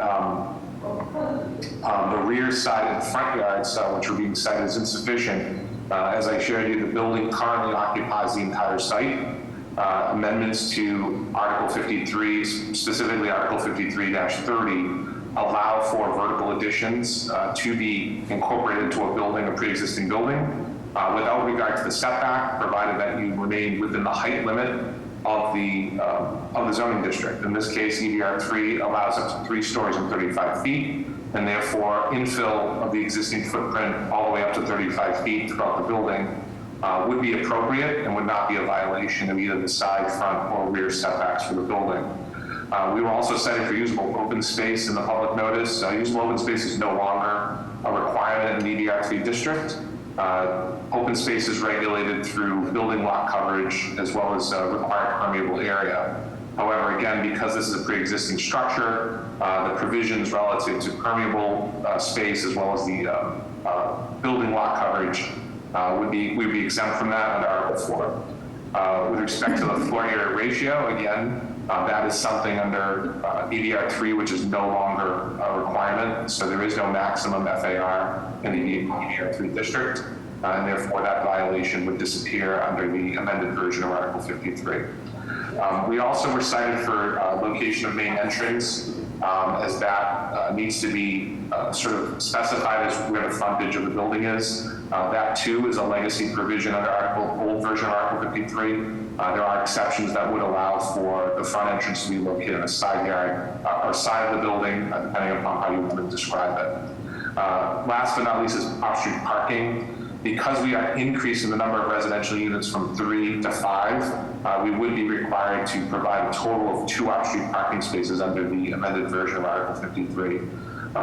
Clearly, this site presents somewhat of a challenge to do that. We would be either incorporating ground level parking and creating a curb cut in order to do that. We would simply net 1 additional private parking space if we were to do that, because we'd be taking away public parking on either Chelsea or Gove Street. This is located within walking distance, if not 1 block from Maverick T Station. We feel it does present an opportunity for those looking for carless households, especially with the access to public transit. We want to jump down to the slide. Let's go to slide 12, please, just to run through the floor plans quickly. So we showed here the ground level with 2 retail spaces, and then the accessible unit, which is essentially replacing the unit that's already present. We would just be doing a complete renovation of the site. The retail spaces would have 1 at the corner of Chelsea and Gove, and then 1 would be accessible from Gove Street, with the main entrance located on Gove. Next slide, please. Go down 1 more. So then we show the upper levels. When we get to the 2nd and 3rd floors, we have the 2 units that are accessed from the common stairwell in the middle. These are just under 700 square feet each, or 650 square feet each. But again, this is a renovation of the existing building for the units that exist on the 2nd level, and that would be essentially adding a unit on the 3rd level with that infill. Next slide, please. Just our elevations showing that we are maintaining the building at 35 feet. I think this is actually reverse. But we do keep the building below the 35-foot height limit, 3 stories, which is the applicable regulation for the EBR 3 district. With that, I'll pause and answer any questions of the board. Thank you. Questions from the board? Yeah, I have a question regarding your 1st floor unit, regarding that is in a CFOD district. I would imagine that there would be flooding on that 1st unit. So yeah, I know this is going to come up a few more times based upon when we filed certain applications. CFROD is only applicable to building permit applications that were filed after the public notice of the zoning commission hearing for the amendments to Article 53. It was only applicable to Article 80 projects until such time as this was enacted. This was filed before that, and therefore the CFROD wouldn't necessarily apply here. There is an existing condition. It's one of the reasons why we looked at maintaining the existing building rather than doing a complete tear down and rebuild of the structure. So we do understand that that is a concern, but it is already an existing condition for residential use at that level. We're not proposing anything in the basement. Thank you. Are there other questions from the board? Is Mr. Hampton with us? Can you elaborate on your recommendation? Yes, Madam Chair, thank you. Jeff Hampton, the City of Boston Planning Department. As you can see in our planning recommendations, we're trying to have as many projects going forward in East Boston comply with the approved plan East Boston and the updated dimensional requirements for Article 53. Understanding that, a lot of these violations have disappeared per se with the adoption of the new zoning. We would still like to have as many projects as possible comply with the new updated dimensional requirements. With that said, as you can see, our recommendation is for denial without prejudice. Thank you. Are there other questions? I'm sorry. Yeah, in fact, for the record, I appreciate Mr. Hampton's comments about compliance. Because this was filed before the public notice, we are cited under the old provisions. I would just emphasize to the board that the only violations we would have under new zoning would be insufficient off-street parking, and then the use, which is the retail use at the ground level. But that would be substituted non-conforming use because there's already existing commercial space there. So We have worked to ensure that this is not in violation of the new provisions of Article 53 to the best we can, and I think that the relief that we're requesting is the absolute minimal relief we would need for this project to move forward. Thank you. Other questions from the board? So under the new zoning, this project would not be subject to the maximum lot coverage provision? Is that correct?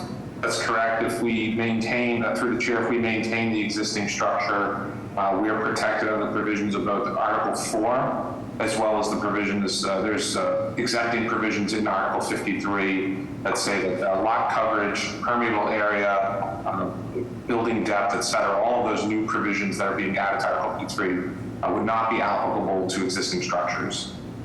Okay, thank you. Thank you. Madam Chair, I'd just like to make a comment. Yes. No, this is very helpful to walk through some of the differences because I think also surprising, didn't quite realize in this location that there's no commercial allowed, and you have thriving commercial corner businesses here. So I think that provides a really important precedent, especially with the proximity to Maverick Square, and just understanding the improvements to the building, and essentially that you'd be down to the violation of the 2 spaces. I think it's helpful because, contextually, this is a very appropriate remodel of this existing building. So, thanks a lot. Thank you. Any other questions from the board? Hearing none, may I have public testimony? Good morning, Madam Chair and members of the board. My name is Eva Jones, representing the Mayor's Office of Neighborhood Services. Regarding 55 Chelsea Street, our office will defer to the board's judgment on this matter. A community process was conducted, including an abutters meeting held on 6/10/24, which was attended by no constituents. Additionally, the proposal was reviewed with the Maverick Central Neighborhood Association, which convened on December 19th, 23. The association has expressed support regarding the proposal and also provided a letter of support. At this time, the Mayor's Office of Neighborhood Services defers to the board's judgment. Thank you for your time and consideration. Thank you. Good morning, Madam Chair, members of the board. Sebastian Parra from the Councilor Coletta office. Recognizing the lack of parking, but also the existing use of the lot, based on community support, the council would like to go and support this project. Thank you. Thank you. Madam Chair, we have no raised hands. Any other questions from the board? Hearing none, may I have a motion? Madam Chair, I think this project is appropriate. The infill is appropriate. The lot coverage is existing. The height aligns with the building next door and is lower than the building across the street. And for those reasons, I make a motion of approval with review from the planning department. Is there a second? Second. Mr. Stembridge? Yes. Mr. Valencia? Yes. Ms. Bettabraza? Yes, I also just would like to recommend that the owner just kind of mitigates flooding issues that can potentially happen on the first floor for the resident unit. Thank you. Mr. Collins? Yes. Ms. Donato? Yes. Mr. Aiken? Yes, and I'd like to be clear that this is a good example of a project that under the new zoning code, we can understand the impacts of the change from the original Article 53 to the new Article 53. Thank you. Yes. The chair votes yes, the motion carries. Thank you very much. Have a good day. Next, we'll move on to rediscussions scheduled for 11:30. First, we have case BOA 1600988 with the address of 2193 to 2201 Commonwealth Avenue. Why do we have a adjournment up there? I'm sorry. Must be you, Mr. Hanley. Are you trying to tell us something, Caroline? I'm ready, but if you want to adjourn, that's fine. There you go.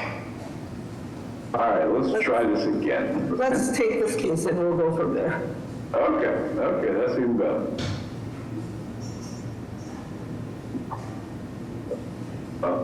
All right, would you like me to start, Mr. Secretary? Let me read this again and get the speed bumps out of there, and we'll go. Case BOA 160-0988. The address of 2193 to 2201 Commonwealth Avenue. I would say you could take it from there. Thank you, Mr. Secretary. Good morning, Madam Chair, members of the board, Attorney Joe Hanley, McDermott, Quilty, Miller, and Hanley in Boston, here representing the proponent, Andrew Arbini, for this proposal, Matty and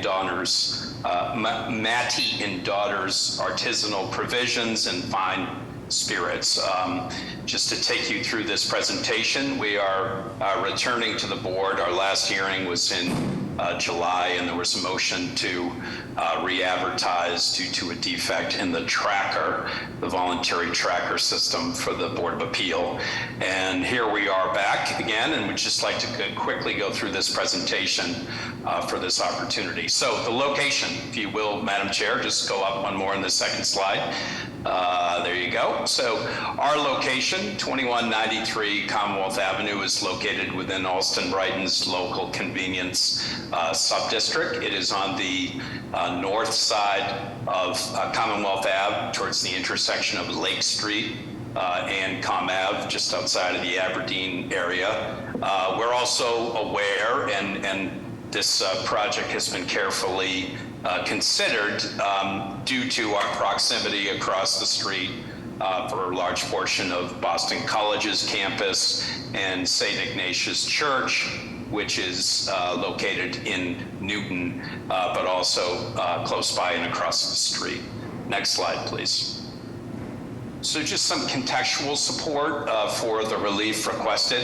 A variance is required for this use, which is a retail package store use, small in size, scale, and scope, and consistent with local convenience. This board is aware, and within this very local, this very same zoning sub-district up the road, there is support for this at Huntington Market.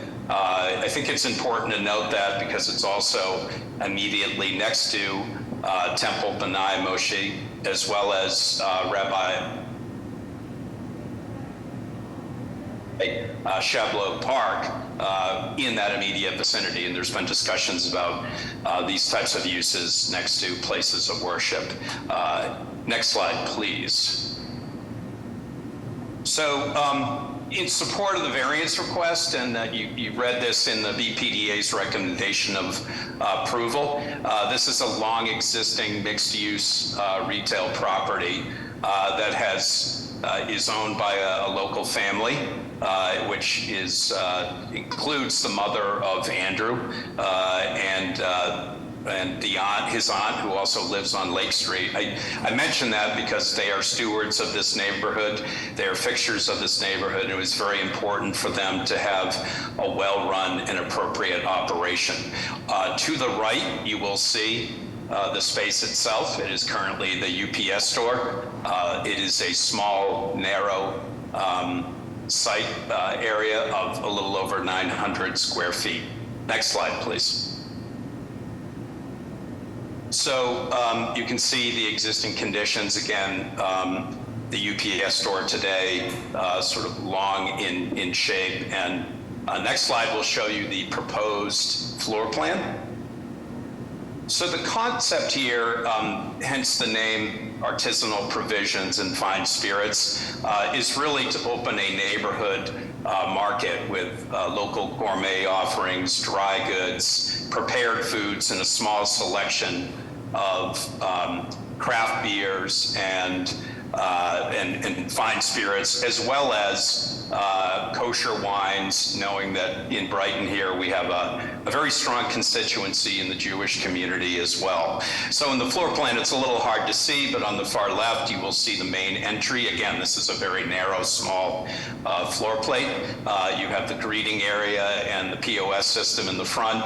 You have a community tasting table, and you have dry goods and prepared foods along the wall. There is a smaller selection of coolers for craft beers, as well as wine and fine spirits. As you will see, it does not take up the entire floor plan, which is, again, only around 930 square feet. Next page. Next slide, please. So the interior rendering, to give you a feel, again, this is the front. As you go in, and you'll see obviously the greeter, the POS, you can see the community tastings table on the left side are dry goods. And as you go in, there are coolers with prepared foods, gourmet items, craft beers, and fine spirits towards the back. Next slide, please. So this is obviously a zoning case. If we were to have the pleasure of approval by this board, we would then need to go to the licensing board for the city of Boston, which obviously would determine the character and fitness and the appropriateness of the operations. Having said that, I do think it's important for the use variance for this board to know that I've spent a lot of time, Mr. Arbini, in carefully considering the appropriateness of this use, and also looking at certain measures that he can adopt to make sure that we are part of the solution when it comes to being near BC, but also serving the needs of the community. And you'll see some of our policies here. We did a study, and we've learned that a lot of the issues that they've had, that BC has had, has been with deliveries, third-party deliveries. GoPuff received a violation from the ABCC for delivering to minors at BC. This operation will do no third-party deliveries of alcohol whatsoever. So we're not going to have contracts with DoorDash, GoPuff, Uber Eats, and the like. We're also not selling nips. We're not selling kegs, no lottery, and tobacco. And we understand that we need to be on heightened alert and have a zero tolerance policy, especially when it comes to IDs and double verification for out-of-state IDs and the like. It really is not a place that students would frequent, and we're going to send that message loud and clear.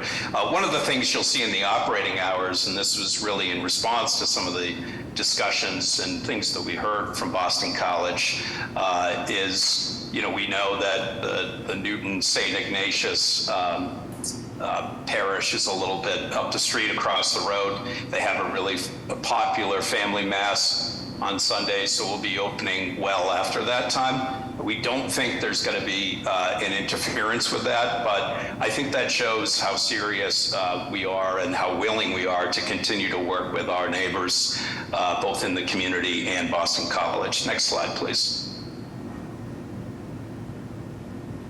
So just a community outreach, Madam Chair.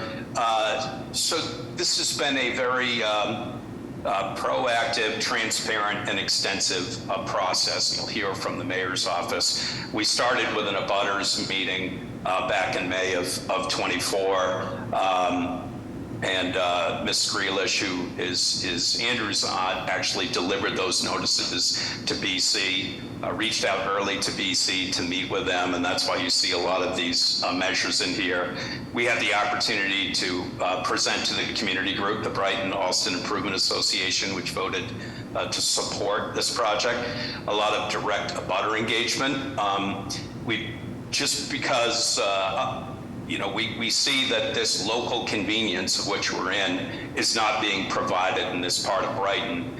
And as of last week, when I reviewed the board's files, there was only over 30 letters and emails of support from Brighton residents in this precinct and in this immediate area, and only 3 letters of opposition, and of course a letter from BC, which we've carefully reviewed and continue to want to work with them knowing that we are only a very small operation that is appropriate in the local convenience subdistrict, but again, we are looking to be part of the solution.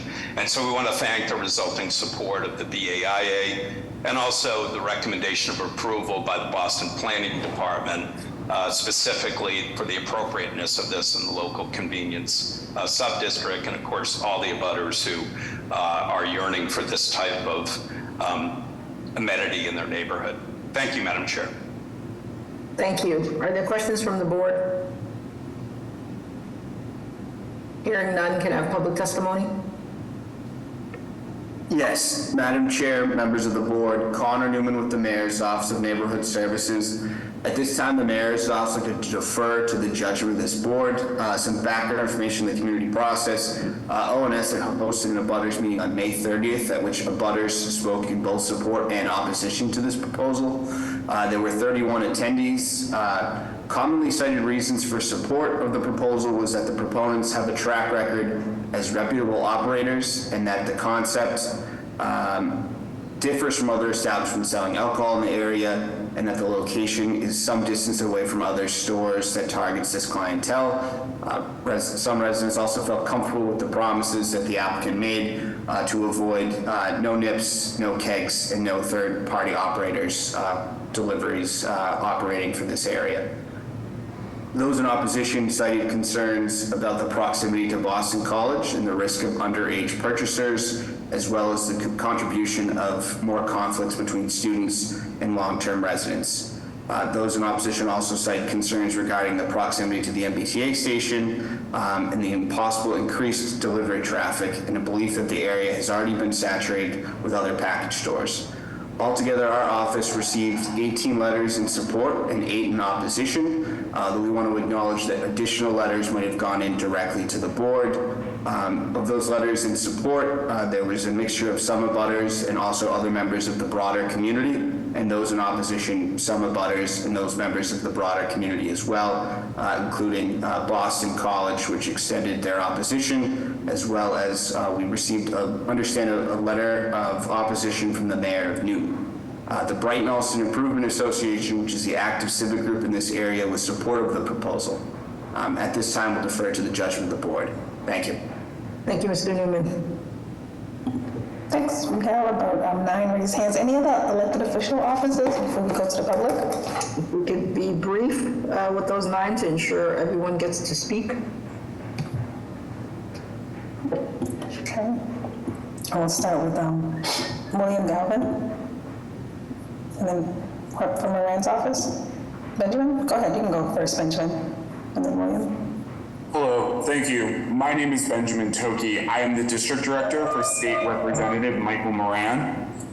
It is the policy of Representative Moran to defer to City Councilor Liz Braden's office and support resident preferences on all City of Boston matters. The Grealish family have long-term ties to Brighton, with multiple generations having lived and worked in our community. The family was, is, and continues to be extremely active in our neighborhood and continues to be generous in their support to help make our community a better place to live. We wish them every success with all of their endeavors. Thank you. Thank you. William? Yes, I would like to hear from Boston College. Let me identify myself. William Galvin. I live at 46 Lake Street. I have lived at 46 Lake Street for over 40 years. I certainly want to hear from Boston College because they're mostly directly affected, but I'll try to make my comments very brief. The impact of underage drinking on the neighborhood and on the residences such as myself is overwhelming. And now that the school's back in session, the reality of underage drinking well into the night is a real crisis that Boston College is attempting to address. Just this past weekend with the football game that we observed, many hours of underage drinking were observed. I have all the cans to prove it. Many of the other abutters that have presented information to you, such as people who live at 94, a woman by the name of Doris Mott, who's 94 years old and couldn't be here, maintains her home, and is upset about the prospect of more drinking through the night. Another woman, Vivian Laranzoni, who resides closer by also, and who's handicapped, same problem. These are all very important and real quality of life issues. But that's all overshadowed by the impact it has on Boston College's students, which is the other part of our problem. The idea that you could put a liquor store literally a few feet away from 5,000 dormitory students, most of whom are underage, is absurd. It's absolutely absurd. You know, if you had a documented case of gun violence and somebody came before this board asking to change the zoning laws to sell ammunition, I don't think... Sir, please wrap up. Well, I'm going to wrap up and say that I think it's Thank you. extremely important to the quality of life that this be denied.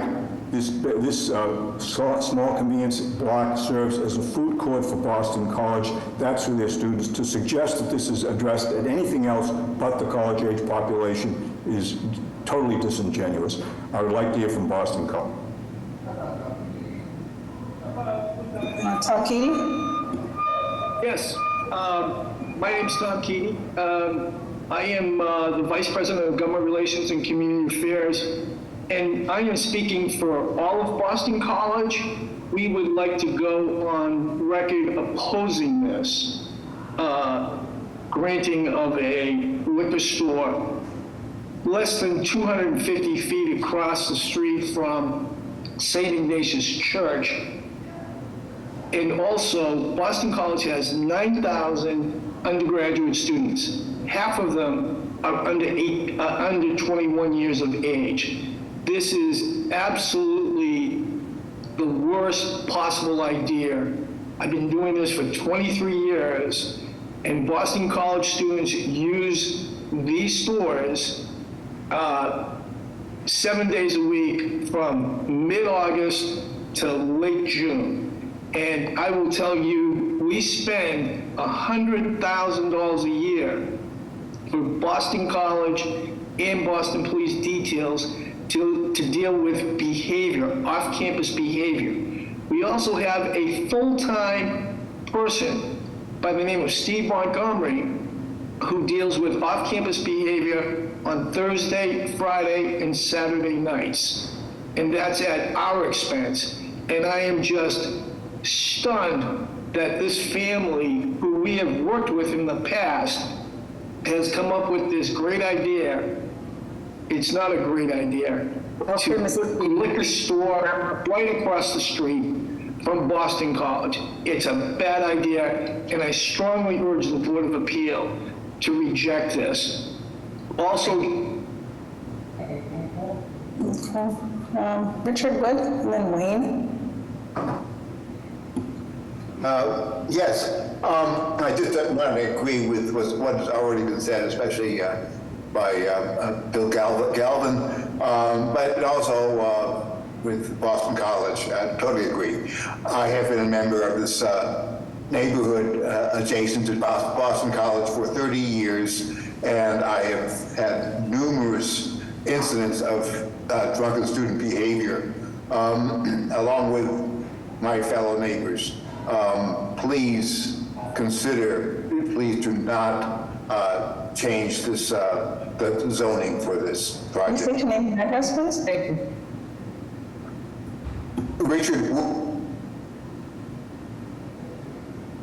Richard Wood, 36 Lakeshore Road in Brighton.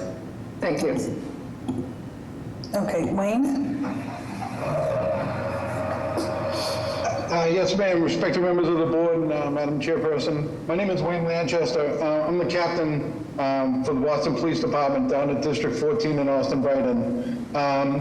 Basically, I'm here to voice the police department's long stance of not supporting the addition or expansion of any liquor licenses, whether it's within the license or new licenses. The vast majority of our calls are for service in District 14 involve alcohol, especially as it was brought up already in the BC area, where there is a lot of it is underage drinking. If this gets approved, I guess we'd be anticipating additional calls and requests of service. And as far as our resources, they're spread pretty thin. And I just wanted to put that in for the hearing. Thank you. Thank you, Captain. We have 9 or 8 more raised hands. Now, do you want to keep going? Really briefly, and it looks like BAIA is on too, so can we hear from them? And maybe folks can start putting your comments in the chat. I'm sorry, I didn't see that. I don't know whose BAIA is that. BAIA, oh, Joe, I believe the BAIA is on as well. Is that BAIA. Is that Annabella Gomez? Annabelle Gomes, I believe. No, Annabella, go ahead, Annabella, I'm sorry, second, Annabella. Okay, send a request, unmute you. Thanks. Madam Chair, members of the board, Annabella Gomes from the Brighton Austin Improvement Association. The proposal was presented to the BIA. Over 20 residents specifically attended for this proposal in support. The BIA voted to support this. We do understand the concerns of Boston College with its students, but we do understand that this is a local convenience zone, not a university convenience zone, and we do feel that this proposal by the proponent will be run properly, where it will respect the law and service it and not service underage students. We do also feel that the impacts on traffic, replacing a UPS store, will greatly improve that corner. Right now, there is tremendous traffic from UPS trucks, FedEx trucks, Amazon trucks, people dropping off. So we actually see that this will be a huge improvement for that corner, and it will service a local convenience as it is on a train stop and has ample parking. So the BIA would like to go on record in support.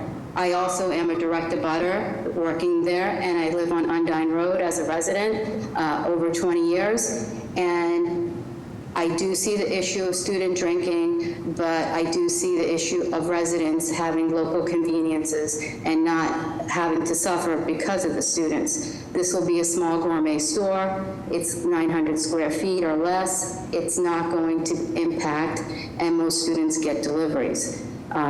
So I do feel that there are pros and cons, but the pros for the local residents are greater. Thank you. Thank you. Okay, Adriana? Hi there, my name is Adriana, and I am a resident of Lake Shore Road, and I am fully supportive of this project. This is a wonderful boutique option for the neighbors like myself. So we don't have to drive, we can actually walk. Additionally, I'm also a Boston College graduate, and this was not the type of offer that I was looking for as an undergraduate at Boston College.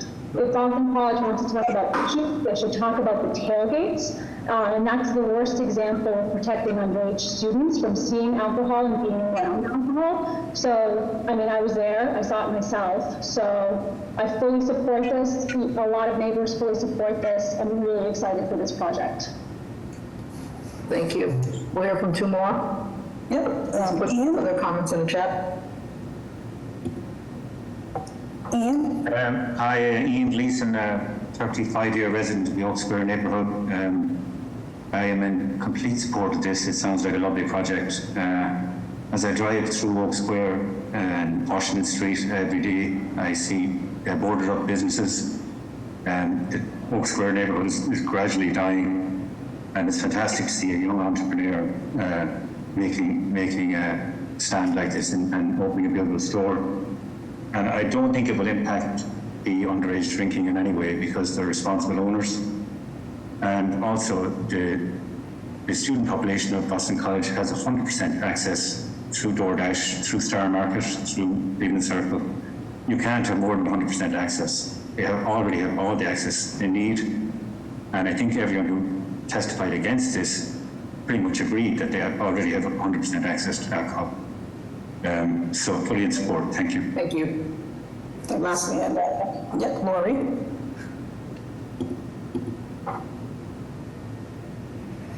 Lori? Thomas? Okay, go to Sheila.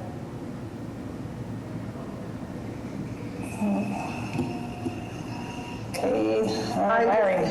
Oh, go ahead. Hi. Yes, I'm here. Go ahead, Sheila. Sheila, okay. I'm also a BC grad and a 40-year resident of Brighton. We own some properties, and we've, over the years, had many kicked-in doors and broken things in apartments because of underage drinking. Friends coming to visit, friends, we had one Are you in support or opposition? I'm in full support of this. I think a small boutique liquor store is not going to make any difference. All the students have access to all the alcohol they want, and that's an issue to be dealt with, for sure, and it's a huge, so I fully support this. Thank you. Last one, I think Larry was trying to speak, last one. Yeah, go ahead, Larry. Thank you very much. My name is Larry Calderoni. I'm the president of the Boston Police Patrolmen's Association, representing the 1,700 men and women that answer the calls for service, as well as our EMPs in Boston and the BC Police Officers Association at Boston College. We're 100% against this opening. It is a no-brainer. It is going to increase the calls for service tremendously. I'd like to echo Captain Lanchester down the street with one extra statistic. To meet the minimum staffing level for District 14, we're supposed to have approximately 64 to 66 bodies assigned to that station. There are currently 14 bodies under minimum staffing. That means approximately 12 overtime shifts per day at that station every day. Increasing the calls for service not only increases the taxes for the City of Boston residents to pay those overtime shifts, but it's also a bad business decision when it comes to the men and women who send their kids to school here. It will increase drinking. We're 100% against it, and we hope you. Thank you. Any other questions from the board? Any quick response from Mr. Hanley before we proceed? Yes, Madam Chair, thank you. And thank you to all the people that spoke. Deep respect for Secretary Galvin and Tom Keaty. And these important quality of life issues are shared with this applicant and are shared with the Grealish family, who has been in this immediate neighborhood for decades, and but also shared with the people that you heard in support, who have been waiting for something in their local convenience district that will serve them and not just serve BC students. So we want to keep the door open. I heard from the captain and the folks from D14. I researched all their records. The violations that they have are from places that sell 30 packs and didn't have sufficient ID policies, took out-of-state IDs. Boston College itself, the stem of their issues seems to be deliveries. Again, the ABCC did Operation Safe Campuses. They had 19 counts of violations of underage deliveries. GoPuff is no longer allowed to deliver there. We are specifically responding to the items that are in the neighborhood already, again, to be part of the solution. And I do think that 500 square feet of sales space at a boutique provisions market with kosher wine and fine spirits as an amenity is something that we can balance in a neighborhood that is growing and isn't just for students. And I look forward to having that discussion, should we have the pleasure of approval of this board, at the licensing board, which is really where a lot of these enforcement issues are addressed, especially with D14. And I know my client, the Grealish family, wants to keep the door open and continue to work with BC and D14, and also provide a balance in the local convenience district to serve all of the neighbors who you heard from, many of whom think this is a great idea. Thank you. Thank you. Any other questions from the board? Hearing none, may I have a motion?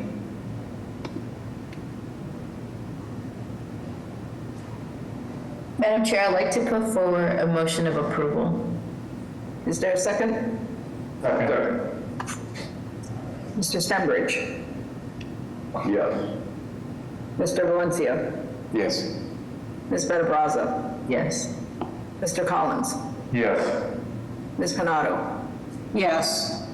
Mr. Aiken? Yes.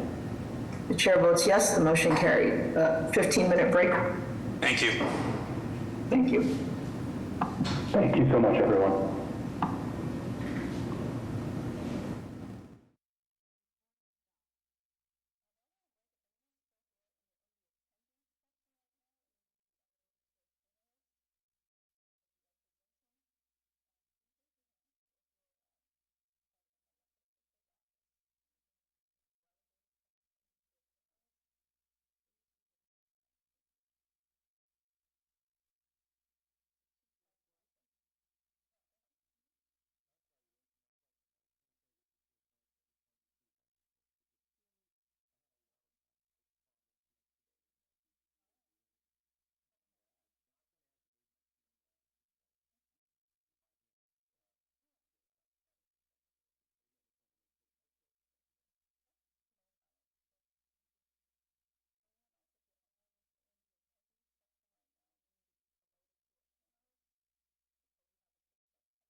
Okay, I'm going to try roll call and see who's here. Mr. Stenbridge.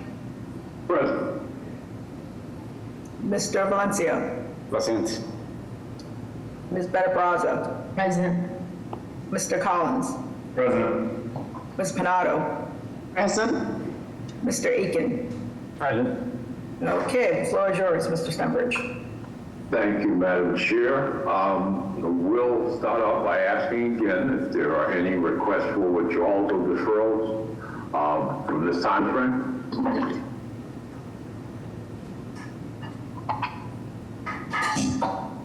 Hearing none, then we will go on. We'll move on to case BOA 152, two companion cases here. Case BOA 152-1952 with the address of 259R to 259RF Market Street.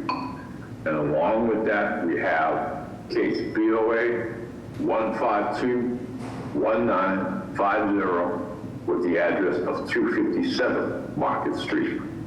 If the applicants and/or their representative are present, would they please explain to the board? Yes, good afternoon, Madam Chair, members of the board, Attorney Matt Eckel with Fletcher Tilton on behalf of the applicant.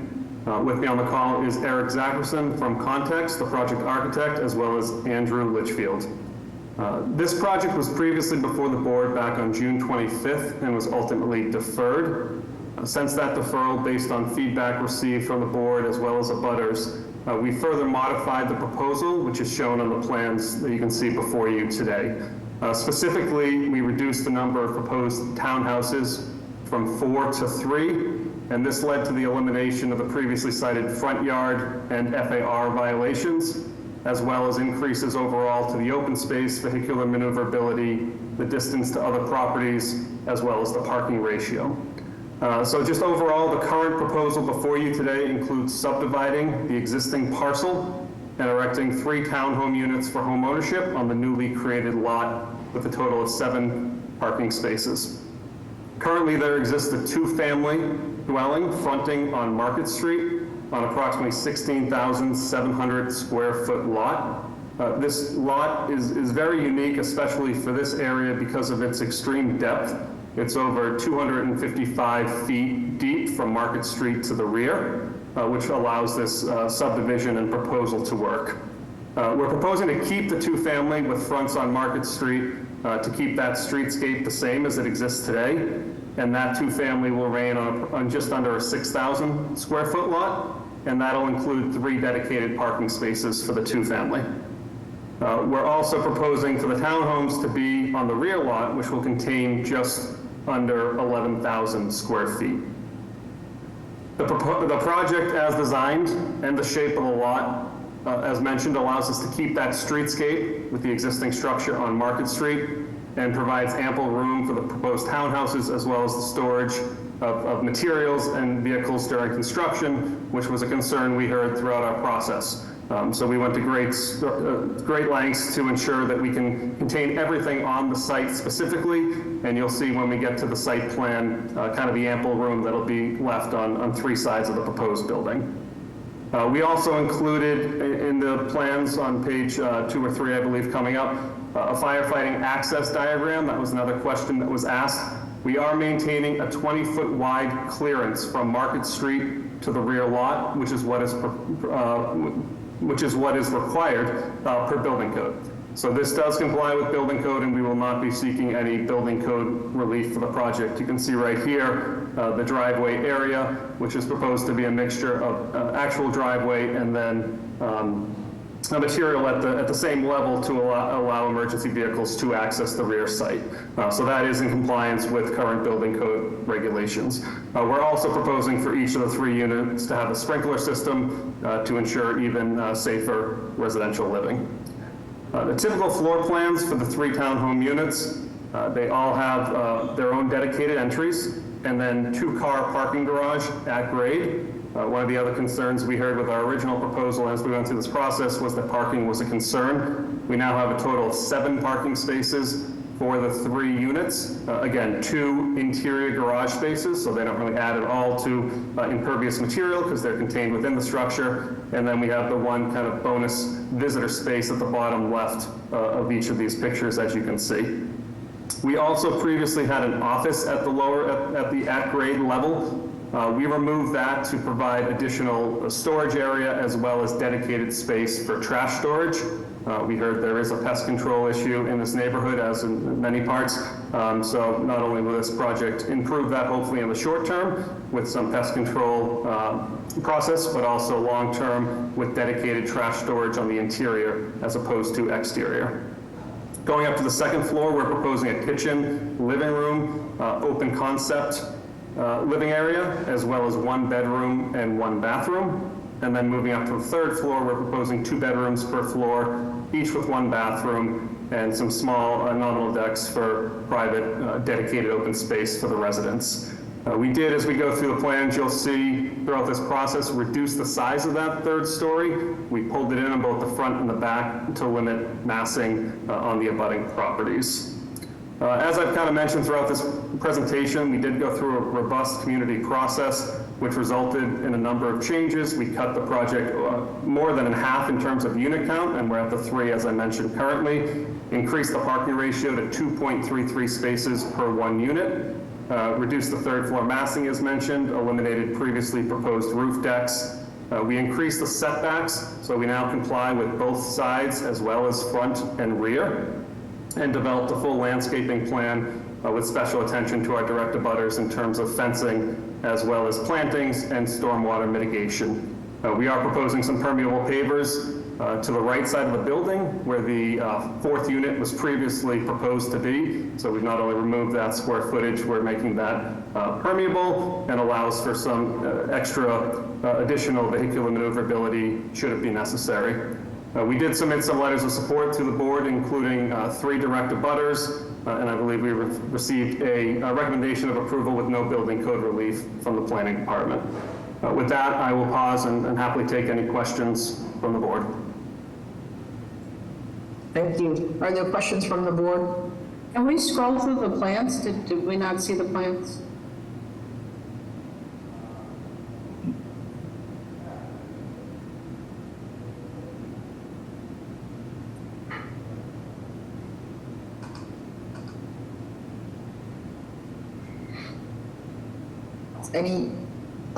Any questions from the board? No, we don't have any questions. Okay, hearing none, can I have public testimony? Yes, hello, Madam Chair, members of the board. Frank Mendoza here, Mayor's Office of Neighborhood Services. We did hold 2 abutters meetings for this project, most recently on December 12th, 2023. At that meeting, abutters had a number of concerns regarding parking, size, traffic, density, and emergency vehicle access. The applicant presented to the Brighton-Allston Improvement Association, who voted to abstain at our last understanding.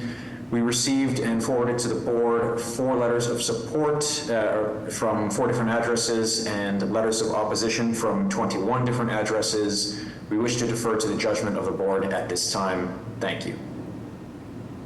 Thank you. Jen and Tim, is going to give testimony here? Hi. Yeah, Tim and Jennifer Cole, 24 Sanderson Place. We're direct abutters. We are in support of the project. I mean, we realize that there have been a lot of discussions over the last 8 months or so, and we've seen a lot of accommodations from the developers to the many concerns that have been raised, and very valid ones, but the developers have been very responsive.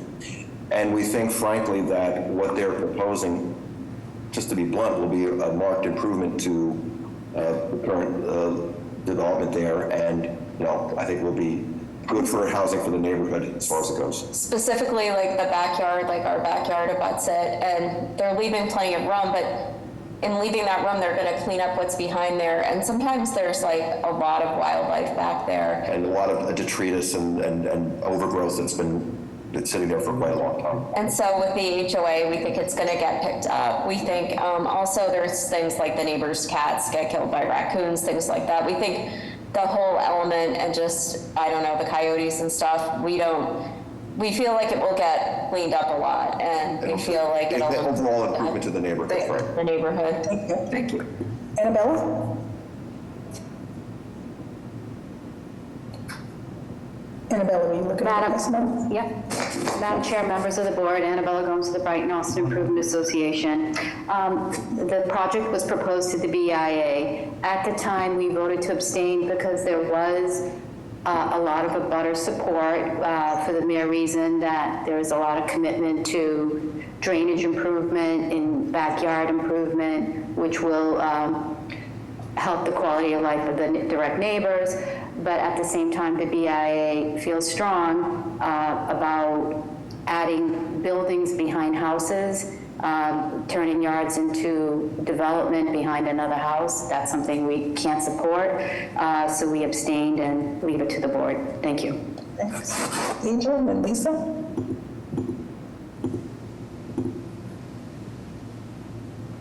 Oh, I'm sorry, were you trying to get me?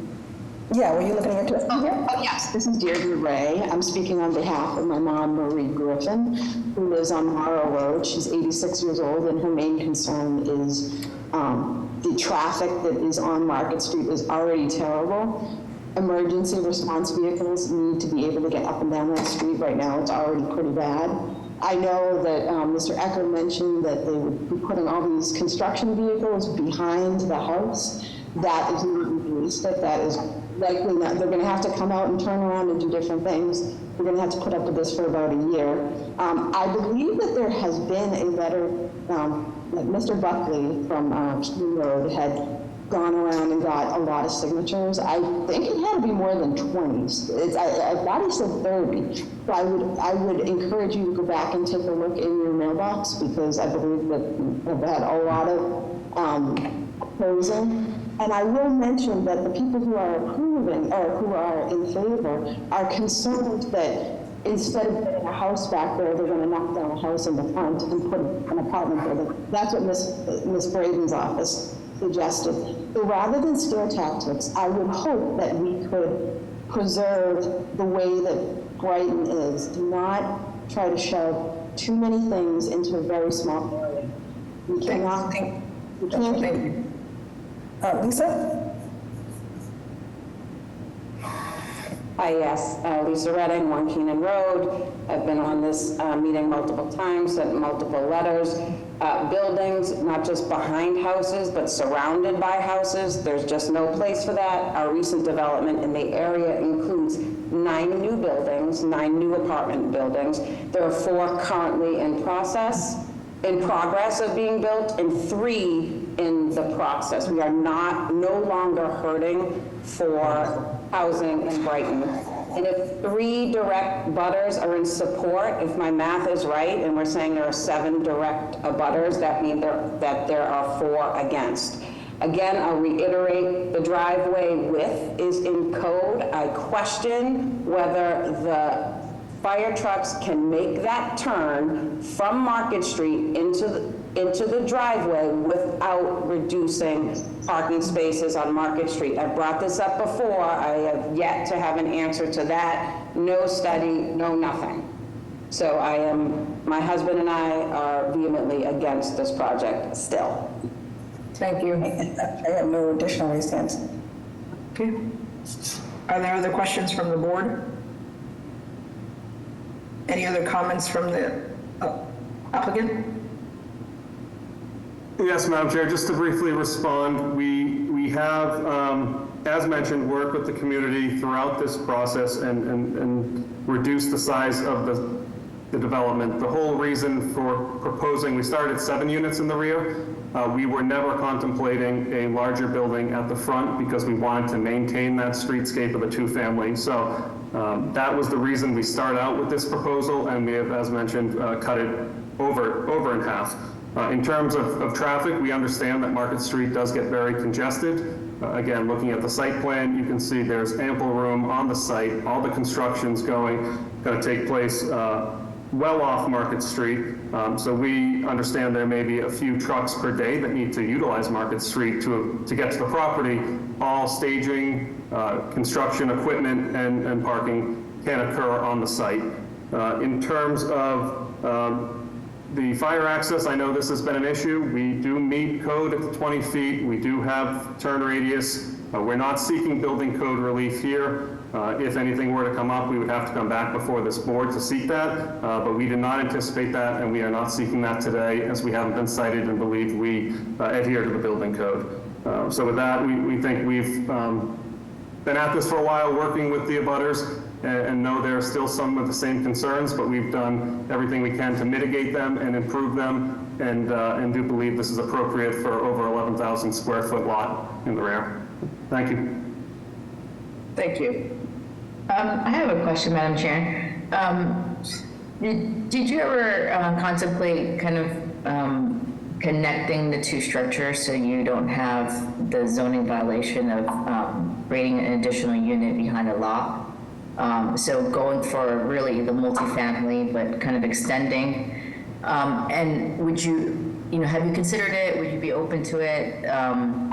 One of the things that I find a little awkward is, although there is no precedent there, your lot is very large, so your request is not out of the ordinary. I think it's okay because of the open space that you provided. But I am finding a strange kind of typology that's being created, which is there's no front door to the back of the lot. Like everything is, your front door is your large garage door. So the orientation of it is very different than the house in front of it. So if you can respond to that, that'd be great. Yes, this is Eric Zackerson, the architect for the project. I can say that we did consider that initially. There were a handful of things that we felt made that kind of approach of a larger scale building on the 16,000 square foot lot to be less consistent with the neighborhood. First of all, the existing two-family had just been renovated, and the owner was reluctant to tear it down or make a major change to that building and those residents. But also some of the pushback that we encountered when talking to the neighbors was a desire to not see a large-scale building or to see an apartment building, but to see a neighborhood of single families and two families. And that, to some degree, to a large degree, led us to believe that more single families and separating on the site and separating that was going to be more appropriate than putting a larger building facing onto Market Street. Thank you. I don't have any further questions. With that, may I have a motion? Madam Chair, I'd like to put forward a motion of approval with a proviso that the project undergoes BP design review to look at the elevations to create more of kind of front door conditions to the new 3 units proposed. Is there a second? And building code relief? Yeah, I would assume that. I didn't really see any issues with. For some reason, the planning department recommendation says that it hasn't been reviewed by the. No, it says that no building code relief be granted, but I didn't really see any building code violations that should be caught at ISD. And okay. I already tagged it with BP design review anyway. Okay. So is there a second? Second. Mr. Stenbridge? Yes. Mr. Valencia? Yes. Ms. Better-Brazza? Yes. Mr. Collins? Yes. Ms. Panado? Yes. Mr. Aiken? Yeah. Chair votes yes, the motion carries. Thank you, Madam Chair, members of the board. Next, we have case BOA 1353108 at the address of 6 Dana Avenue. If the applicant and/or representative is present, would they please explain the case to the board? Yes, Madam Chairman, Chairwoman, members of the board, Frank Knippenberg on behalf of Louis Matu. Are you presenting? Yes. Okay. The homeowner is, Mr. Matu, is seeking to legalize a condition that's been in place for many years now with the addition of a basement dwelling unit into this, what was a 6-unit condominium with 1 office space when it was originally constructed back in about 20 years ago in 2004. For some time now, it has been in use as a 7-unit condominium building with that basement unit in place. The previous owner passed away during the process of doing this, and now the applicant is seeking to legalize the space. It exists today. He is living there. It is it's a fully sprinklered and fire protected building with all the necessary egresses in place at this point. Are there questions from the board? Hearing none, may I have public testimony?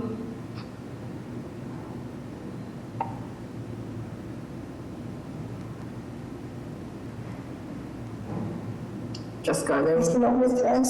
Yeah, no one's here. Sorry. Oh, go ahead, Cecily.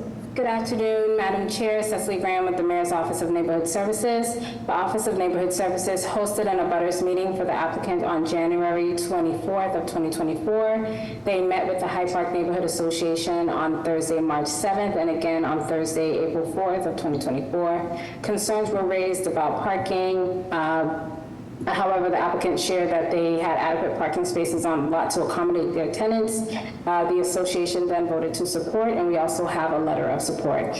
At this time, our office would like to defer to the chairwoman's judgment. Thank you. Thank you. We have no raised hands at the moment. With that, may I have a motion? Madam Chair, I'll put forward a motion of approval with the proviso that no building code relief be granted. Is there a second? Okay. Mr. Steckbridge? Yes.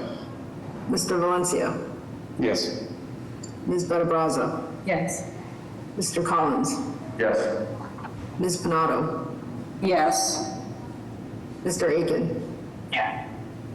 Chair votes yes, the motion carries. Thank you.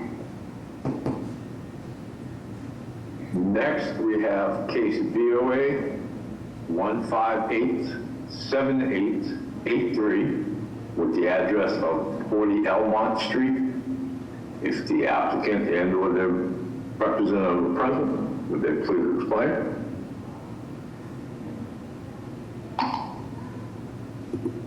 Hi, if you're on for this proposal, can you raise your hand or unmute yourself?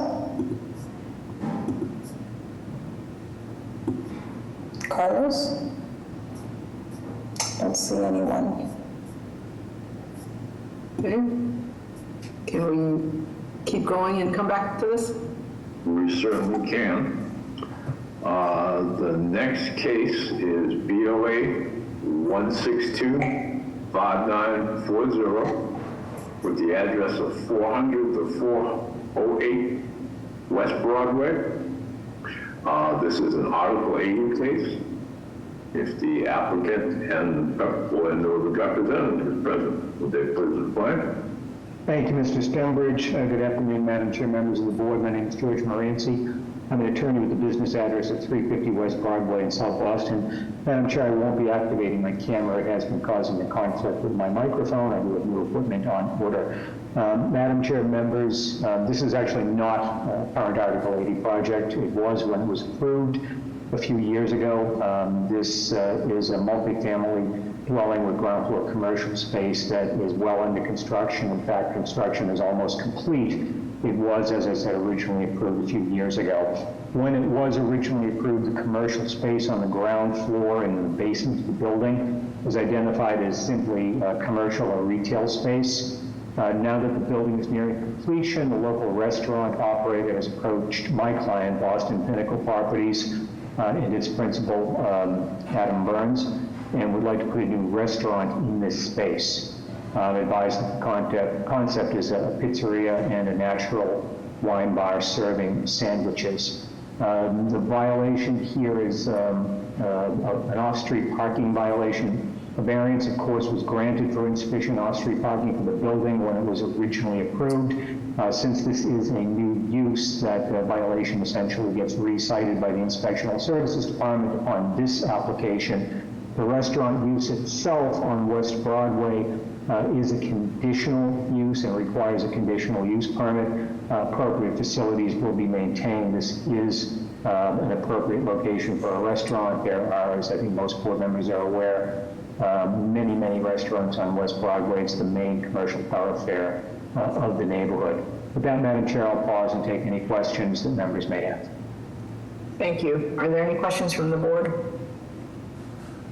Hearing none, can I have public testimony? Madam Chair, members of the board, C. Johnson with the Office of Neighborhood Services. This proponent has completed the ONS community process. Our office hosted an abutters meeting on July 10th where clarifying questions were answered about the proposal and no concerns were raised. The active civic group in this area is the St. Vincent's Lower End Neighborhood Association, which has chosen not to take a position on this proposal. With that background, we defer to the judgment of the board. Thank you. Thank you. Good afternoon, Madam Chair and members of the board. Laura here from Consular Flynn's office. At this time, Consular Flynn would like to go on record and support, based on a good community process and feedback from the neighbors in the St. Vincent's Lower End Neighborhood Association.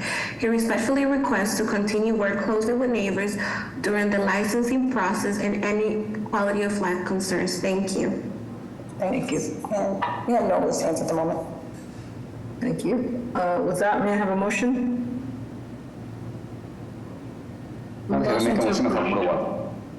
Second. Thank you. Mr. Stenbridge? Yes. Mr. Valencia?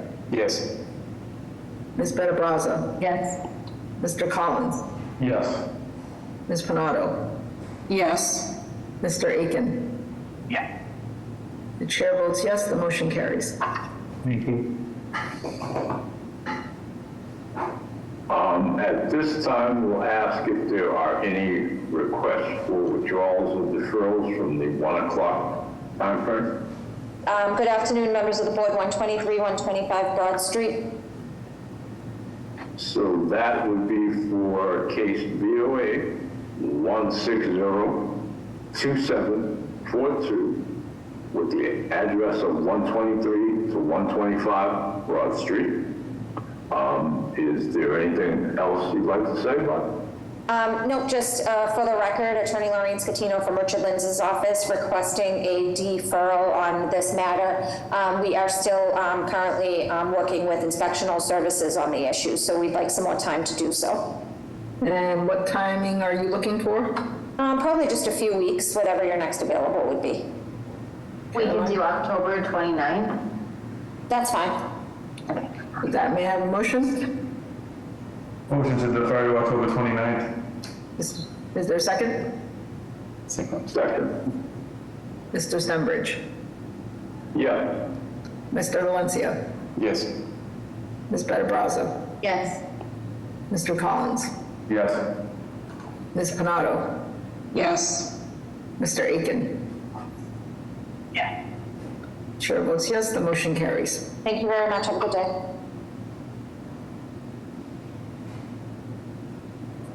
Turning to the 1130 cases, we have case VOA 1615937 with the address of 297 Newbury Street. This is also a cannabis case. If the applicants and or their representative are present, would they please explain to the board? I am, Mr. Secretary. Good afternoon, Madam Chair, members of the board. This is Attorney Mike Ross from the law firm of Prince Lobel at 1 International Place in Boston.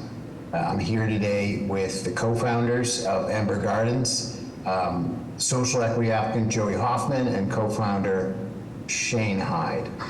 And I think, Madam Ambassador, the plans, if you want to pull them up, probably hovering on slide 4 until I ask you to advance it might be the most appropriate.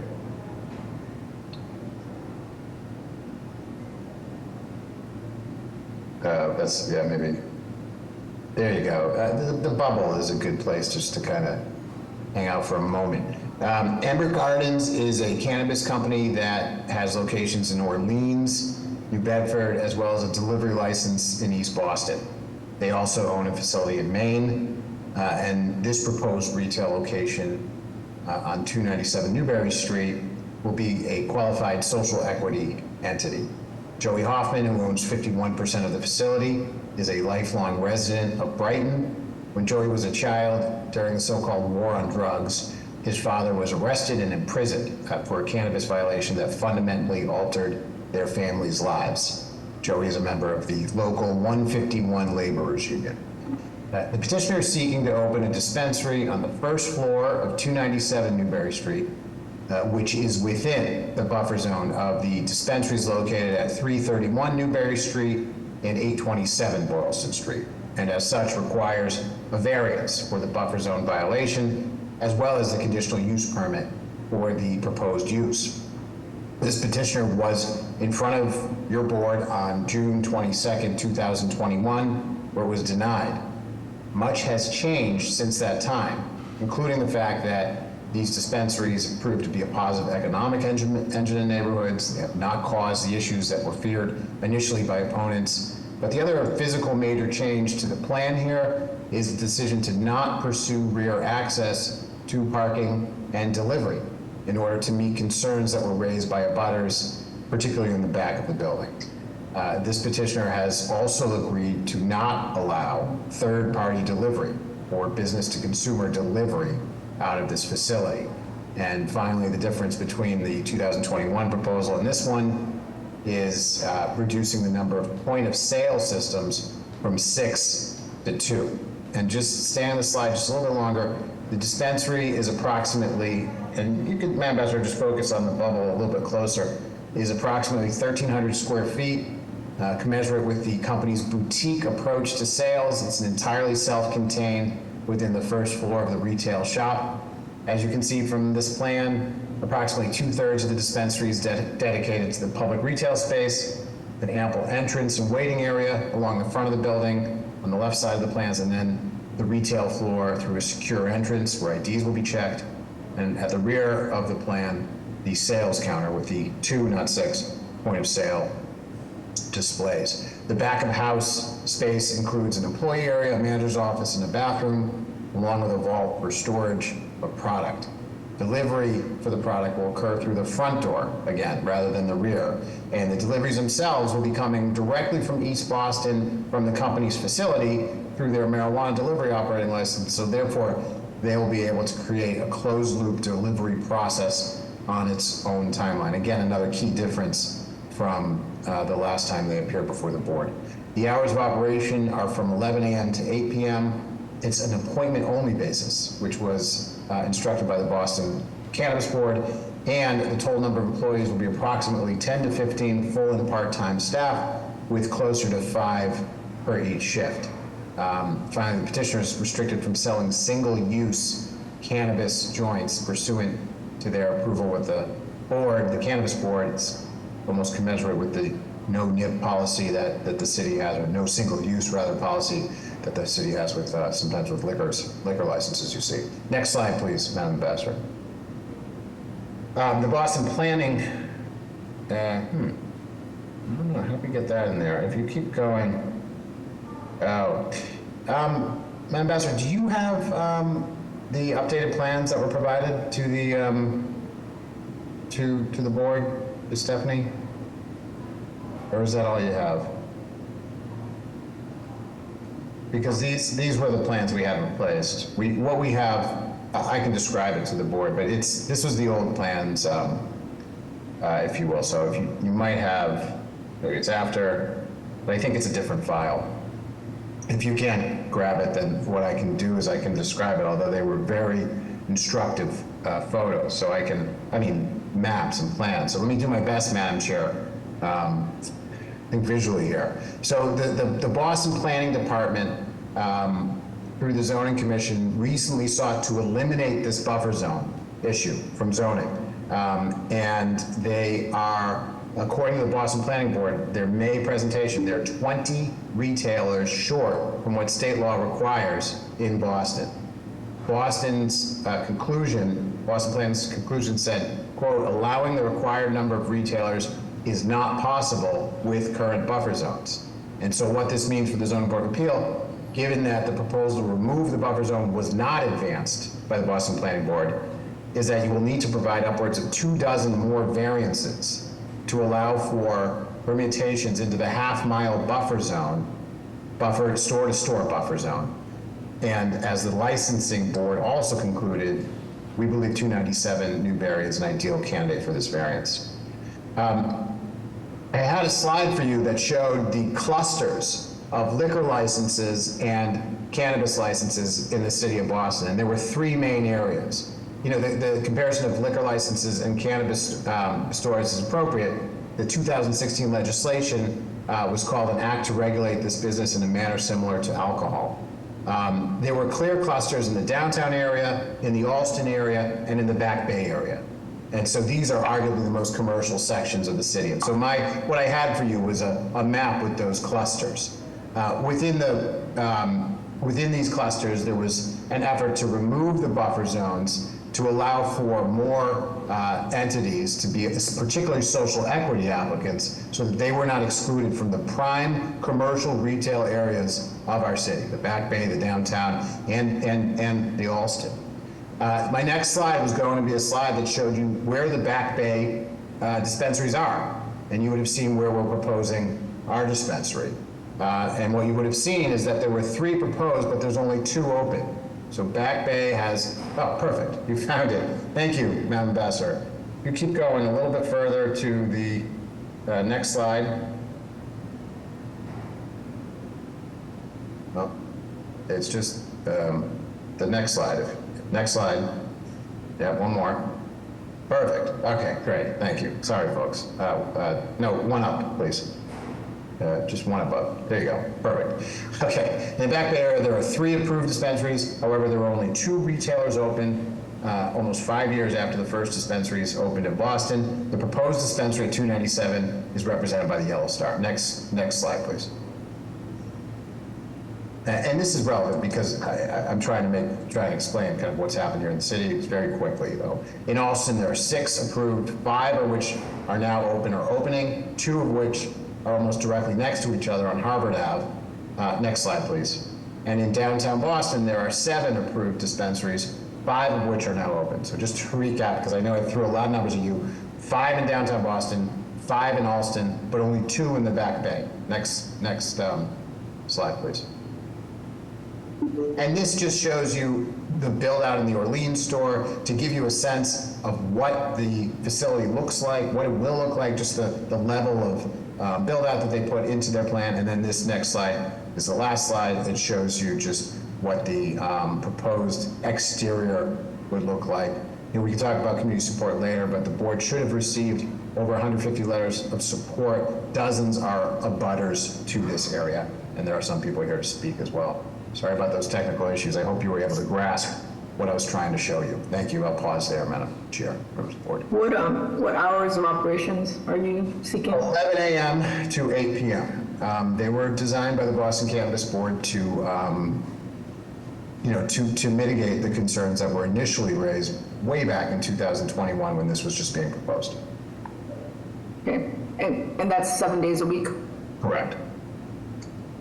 So can you speak a little bit more about the proximity, because there seems to be one 1 minute walk from you, like in the next block. Just talk about the distance and the demand. Sure, and it's true. There is another dispensary located at 331 Newberry Street. We would be located at 297 Newberry Street. These 2 facilities are 364 feet from each other. I will point out that this board approved 2 facilities on Harvard Ave in Alston that were 272 feet from each other. So there is ample precedent. And the reason why this is relevant is because a cannabis store is not just like opening 2 7-Elevens that have the same products in each of them next to each other.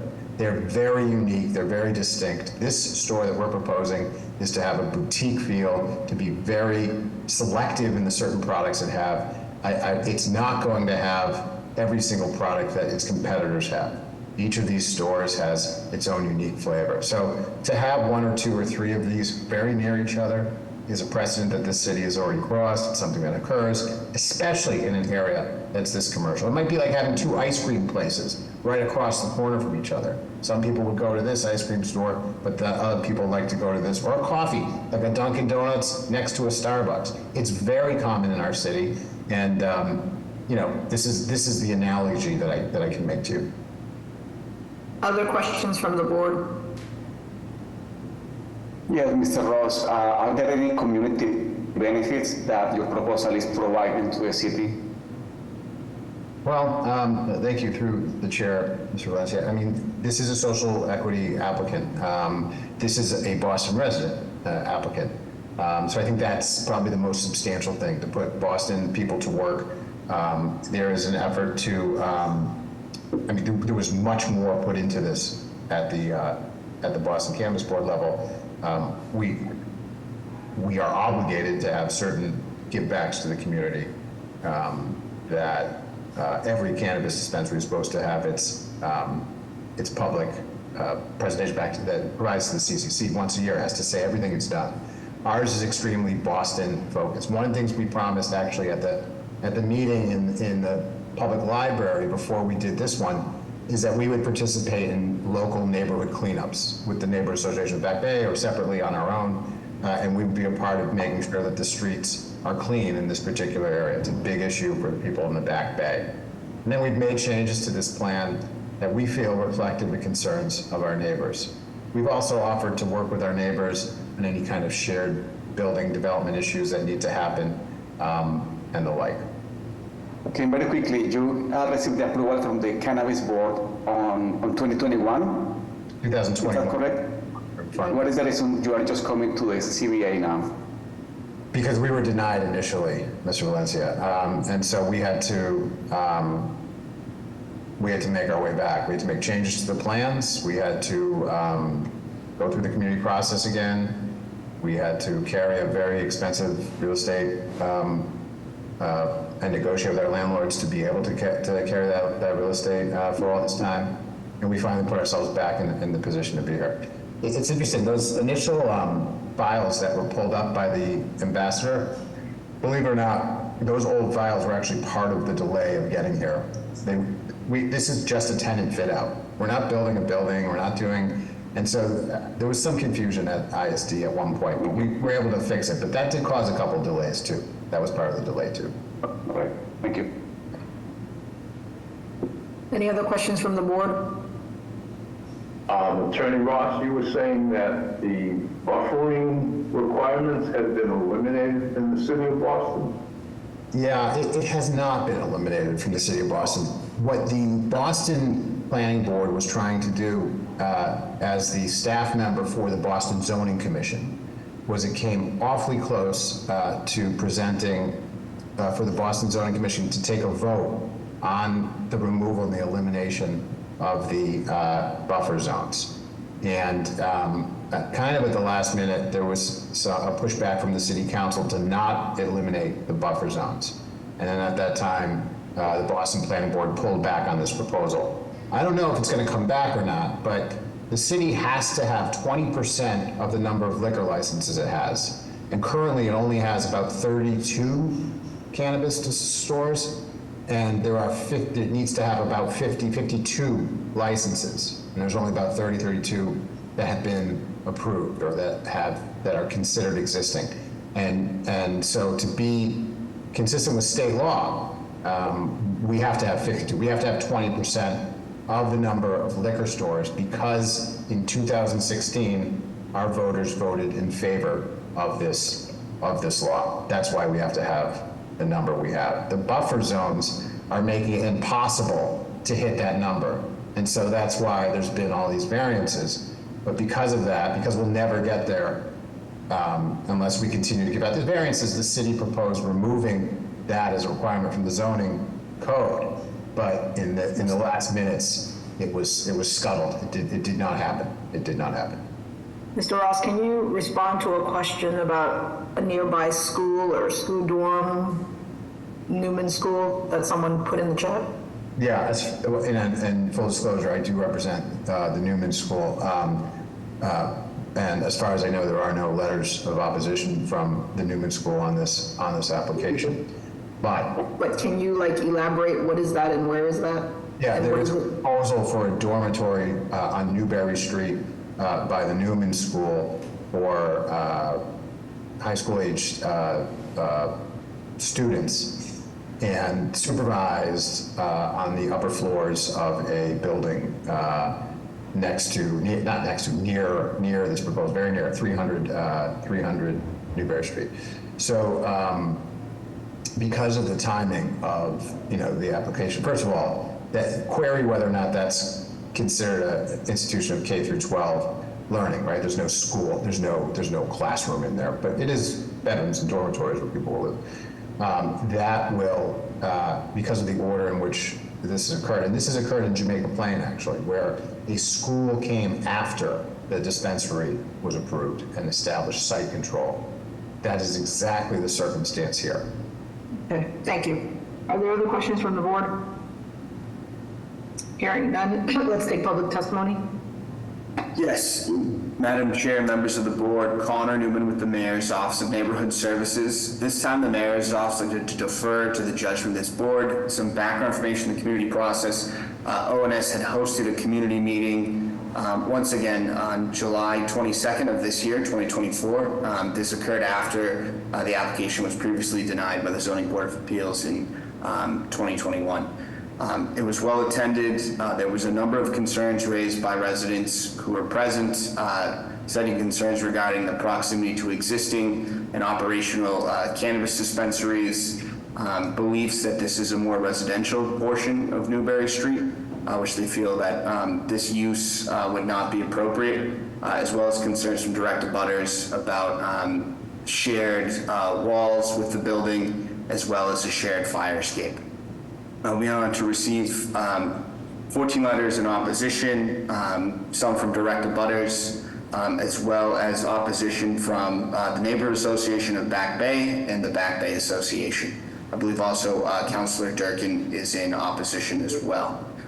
We received from the applicants letters and petitions with signatures of over 150 persons from the Back Bay. This is dated back to 2021 that are in support of the proposal, as well as over 80 letters or signatures from other Boston residents from other parts of the city that are supportive of this proposal, citing the proponents' ties to the city of Boston. With that information, we'll defer to the board at this time. Thank you. Good afternoon, Madam Chair and members of the board. Councilor Sharon Durkin would like to go on record in opposition to the application at 297 Newberry Street. Our office has received many letters of opposition, particularly from direct abutters. Little has changed from its application 3 years ago, thus the councilor urges the board to deny the proposal before you today. Thank you.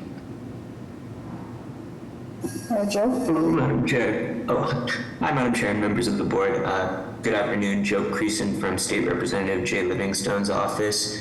I just wanted to give a moment to voice the representative's comments on this project and say that he's in strong opposition to the opening of this dispensary at this location.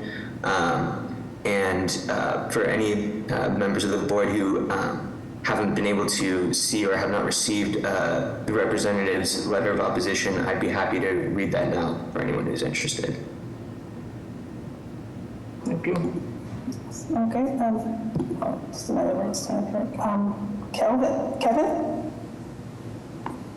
Thank you, Madam Chair, board members. I'm Kevin Galligan. I'm a select board member from the town of Orleans. I'm here as one elected official. I'm not speaking on behalf of the entire board, but I support the application before you by Ember Gardens, and I just want to relay our experience of working with this team as they've just opened their retail cannabis shop in New Orleans this past spring. Orleans voters allowed the licensing of 2 marijuana establishments in the town of Orleans, and Ember Gardens team was one of the 2 proponents who, after extensive selection process, were awarded a host community agreement. From inception, including their first public information meeting held back in 2021, this team has followed through with everything they've committed to, good neighbor.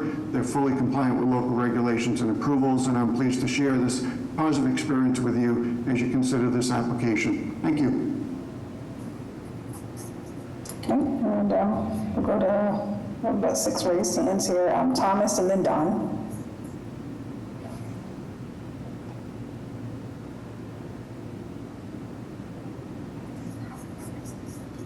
Okay, go to Don. Yes, my name is Tom Service. I live at 290 Commonwealth. And I just want to say that I currently I've been living here for 25 years within the 500-foot radius of the 2 existing ones and the proposed one. And I just feel that adding another one here is just going to be turning this into the type of neighborhood that we don't need. I have to say that we're not downtown and not Alston, and I don't think that another dispensary would be consistent with the type of neighborhood either. Thank you very much. Don? Hi, good afternoon, Attorney Don Gentile, 88 Black Falcon Avenue, Boston, on behalf of the Clarkwell House Condominium at 304 Commonwealth Avenue, who are direct residential abutters to this proposed project.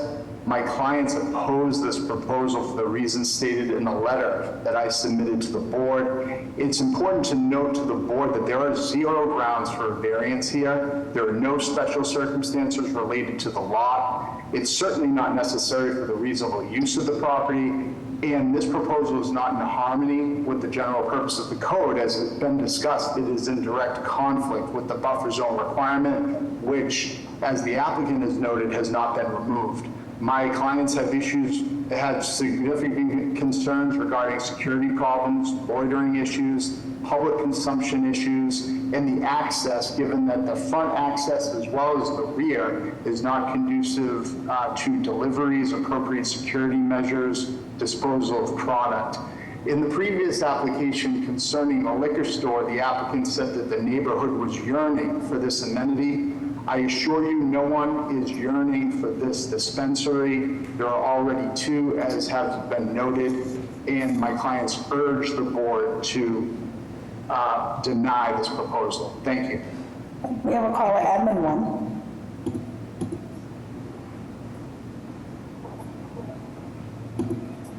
Sent a request on mute you, Ruth.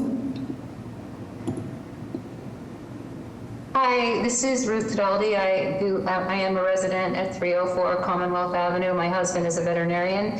I am a physician, both pediatrician and dermatologist.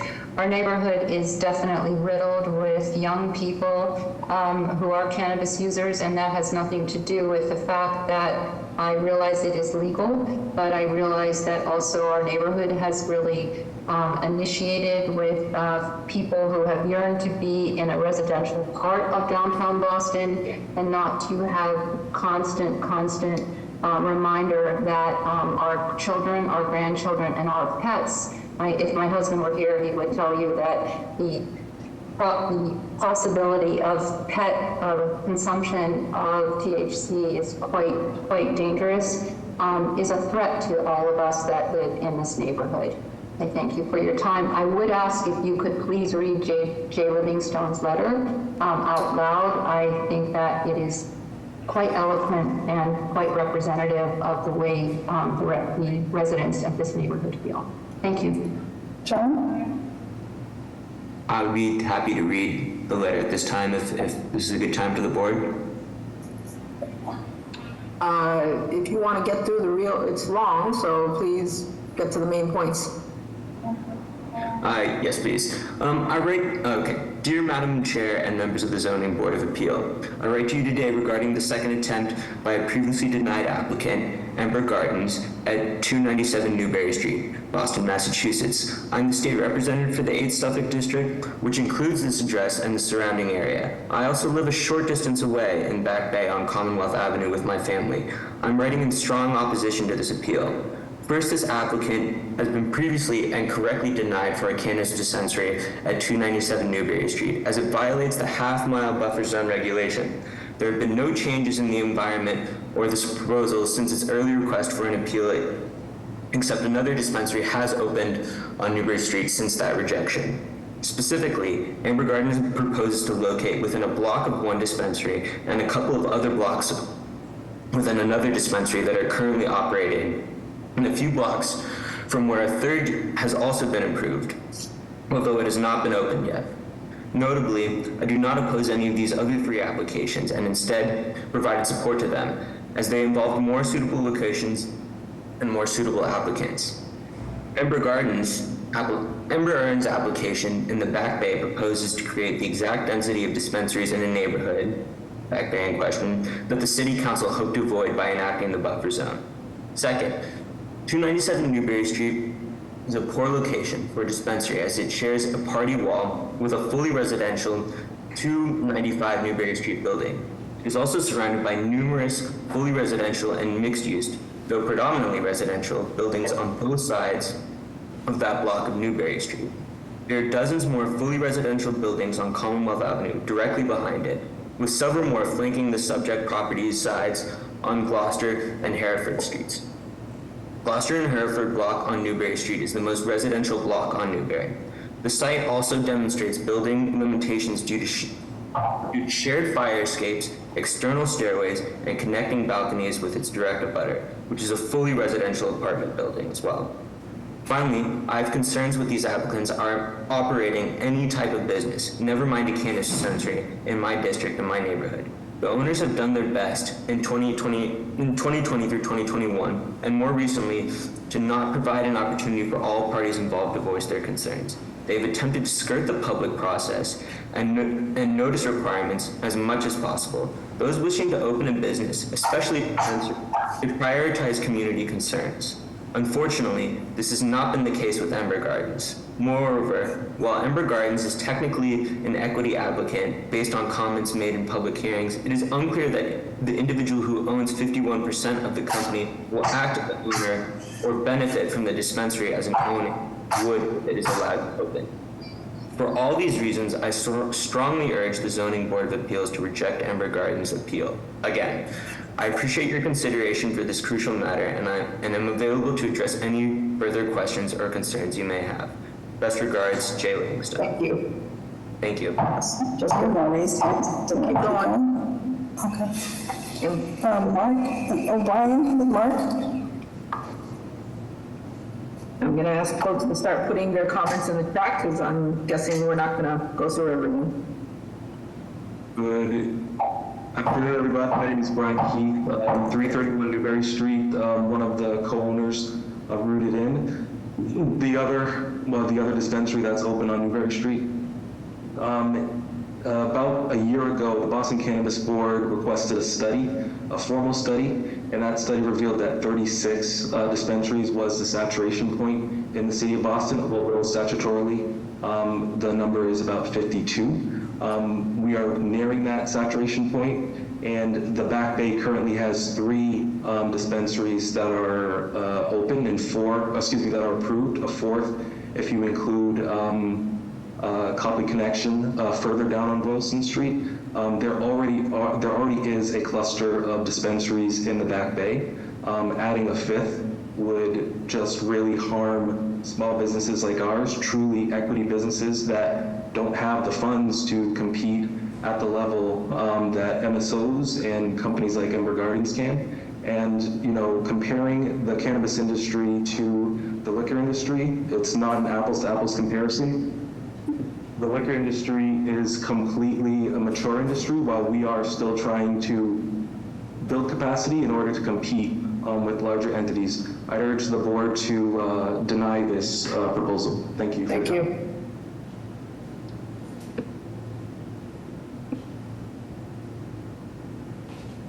Just go.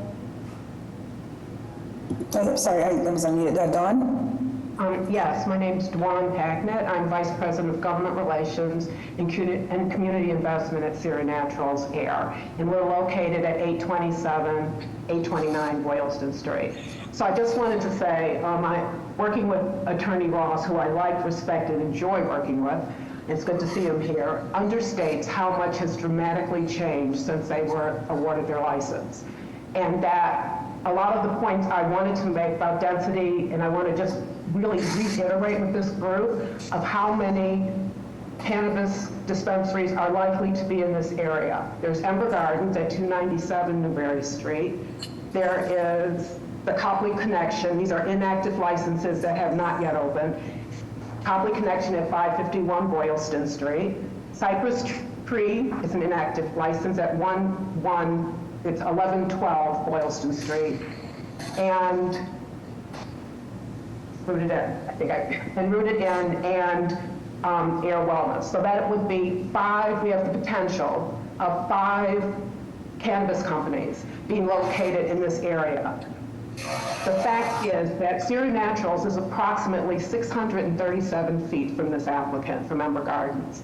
If you couple that, if you couple that with the 300 or so square feet, you will have a cluster of 3 retail cannabis dispensaries in just over 937 feet. We are all together next to each other.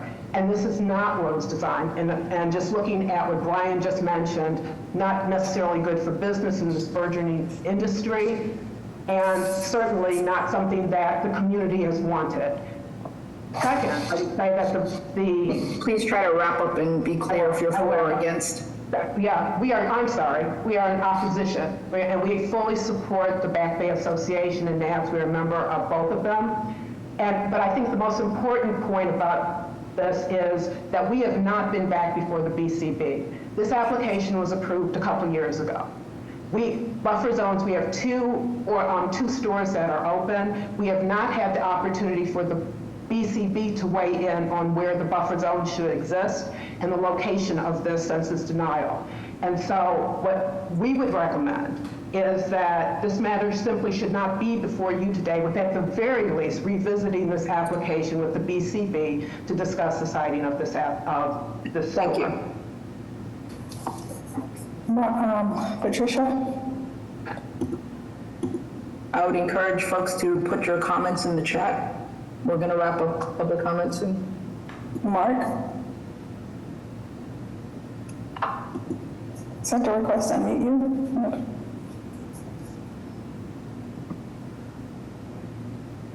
If you're speaking, we cannot hear you. I have no additional raised hands at the moment. Okay. Mr. Ross, would you like to briefly respond? Yeah, just briefly, we had a few people, Ty Roca, John Phillip, Emily Lynchall, they were all trying to speak. I don't know what happened, but first of all, I spoke to Jasmine Wynn from the Boston Cannabis Board as recently as yesterday.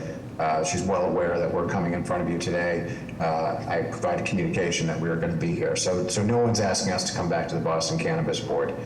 I think the issue here is, once again, it's either opposition to cannabis or concerns about competition, neither of which, from a legal perspective, are grounds which one could or could not deny such a petition that's in front of you. You'll have your own reasons for supporting or not supporting this, but as a matter of law, competition and or opposition to cannabis should not be one of those rules. Newberry Street is Boston's main commercial thoroughfare, and I can assure you, as difficult as it might be to cite a cannabis dispensary in this second to last block of Newberry Street, you will not even imagine what the opposition would be if we tried to cite this in the first or the second block of Newberry. It will never happen. There are parts of Newberry Street that are shut off for commercial activity of this type, simply because what they were selling. I have no doubt that one day this is going to not be the case, but it still remains the case. The fact of the matter is that this community did vote in 2016 overwhelmingly to allow for cannabis. Now, was it to allow for 3 cannabis dispensaries within 500 feet? Perhaps that's not, that's not how it was listed. However, there is nowhere else to place these dispensaries but in these main thoroughfares, main areas. What this applicant did that was completely different when he was first in front of you in 2021 on how this is just a completely different proposal, is he shut off any back access to his store. That was the predominant concern that we heard several years ago, that people living on Commonwealth Avenue who testified here today would see activity going in and out of the store of this cannabis store. They were going to build an actual door through the back over there. That's gone. It's gone from 6 POS systems to 2 POS systems. They've cut a deal so that they open at 11 a.m. These are all just completely different ways of how this dispensary will operate and act differently than the other dispensaries on the street. And if I would just close by saying, if this was a ice cream store, or a coffee store, or even a liquor store, I don't think we'd be having this conversation. I think is the use. Are there other questions from the board? Hearing none, is there a motion?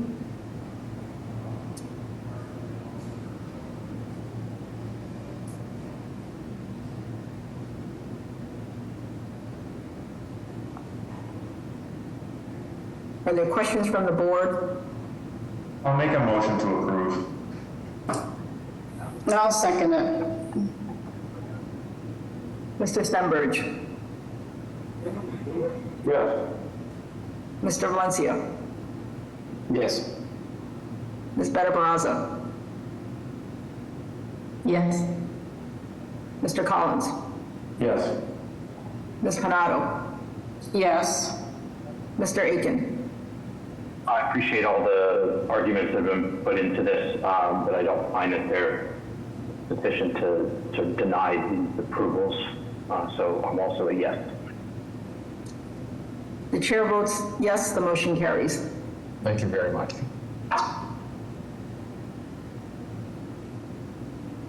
Next, we have case BOA 1607841 with the address of 200 State Street.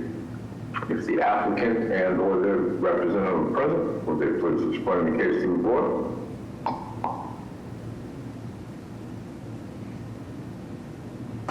Hello, Madam Chair and members of the board. It's my understanding that this applicant got their violations changed at ISD, so I don't think they'll be attending the hearings from this point forward. Anyone, Caroline, are you aware of this? I will look into that. Okay. In the meantime, are we deferring this? Could we move on to the next project and I'll look into what Ms. Jones just said? Thank you.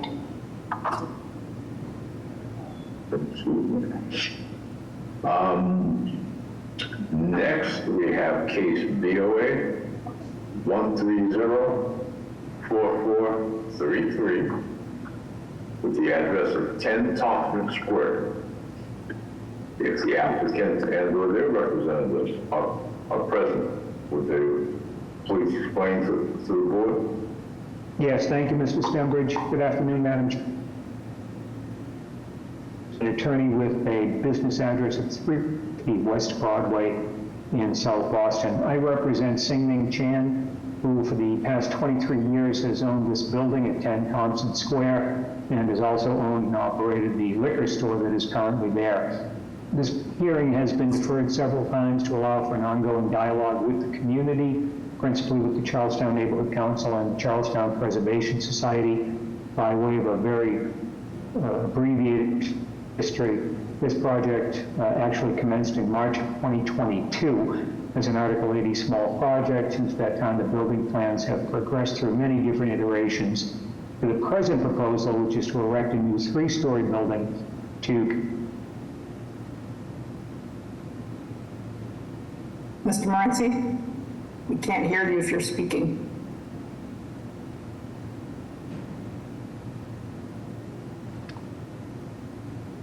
I know he was on.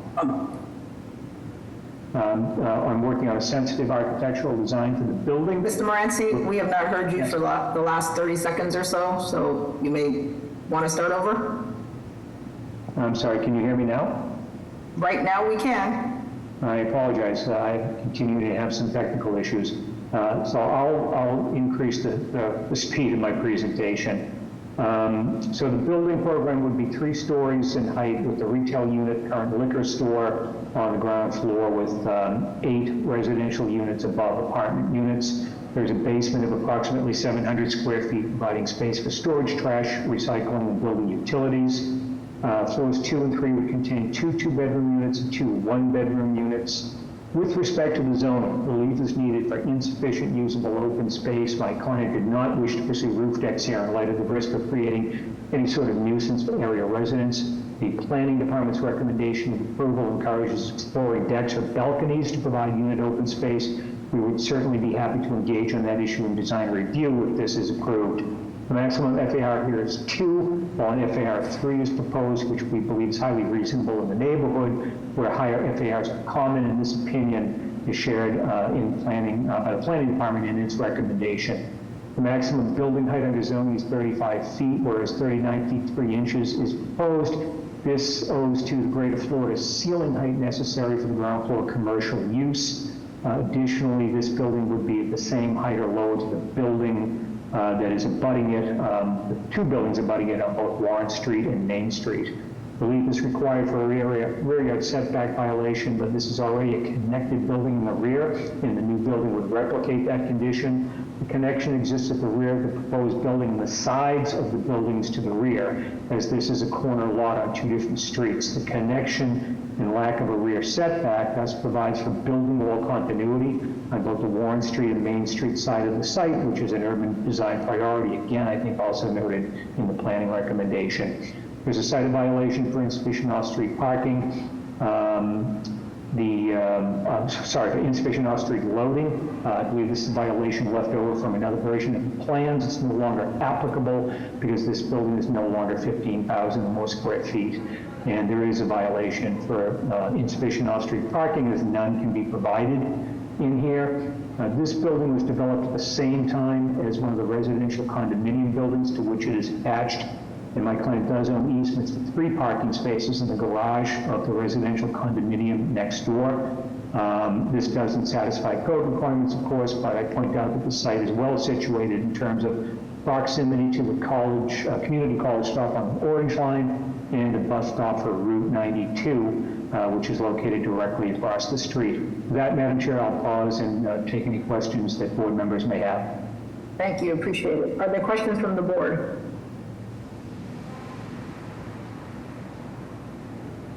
Hearing none, can I have public testimony?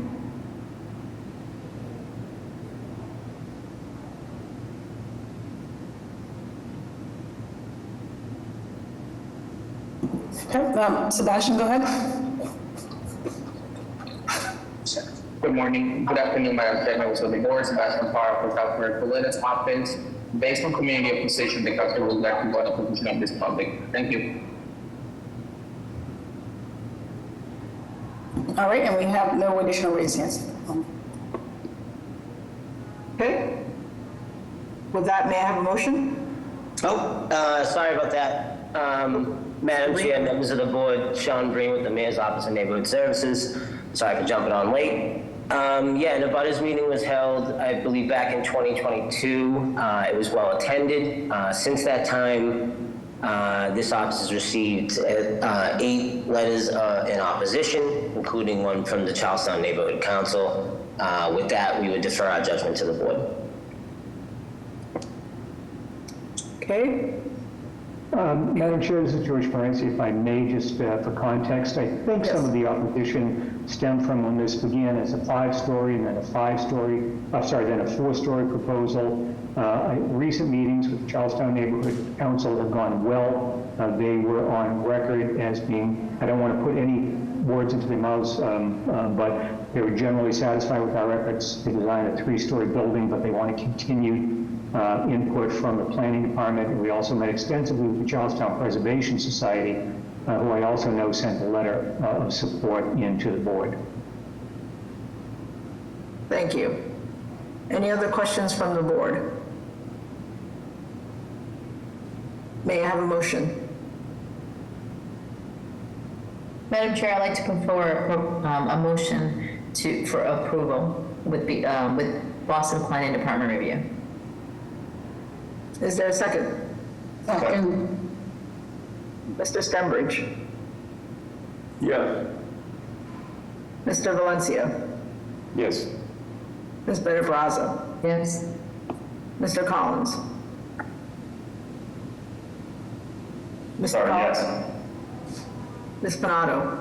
Yes. Mr. Aiken? Yes. Chair votes yes, the motion carries. Thank you.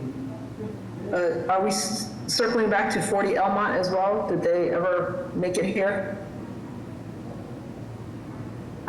So for, sorry to sidestep, for 200 State Street, that has been withdrawn, so we can go to 40 Elmont. Okay. Is someone here to speak on 40 Elmont? Can you raise your hand, Carlos Vieira, or if you're part of their development team, can you raise your hand?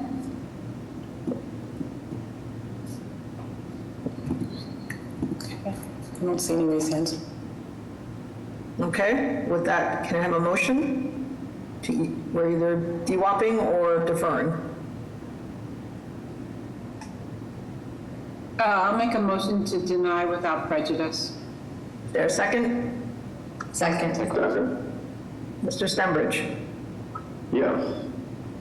Mr. Valencia, Yes. Ms. Better Brazza, Yes. Mr. Collins. Mr. Collins, you're on mute. Sorry, I was on mute, yes. Ms. Panado, Yes. Mr. Aiken. Yes. Chair votes yes, the motion carries. All right, I think the meeting is adjourned, thank you. All right. Thank you. Recording stopped. Have a good day.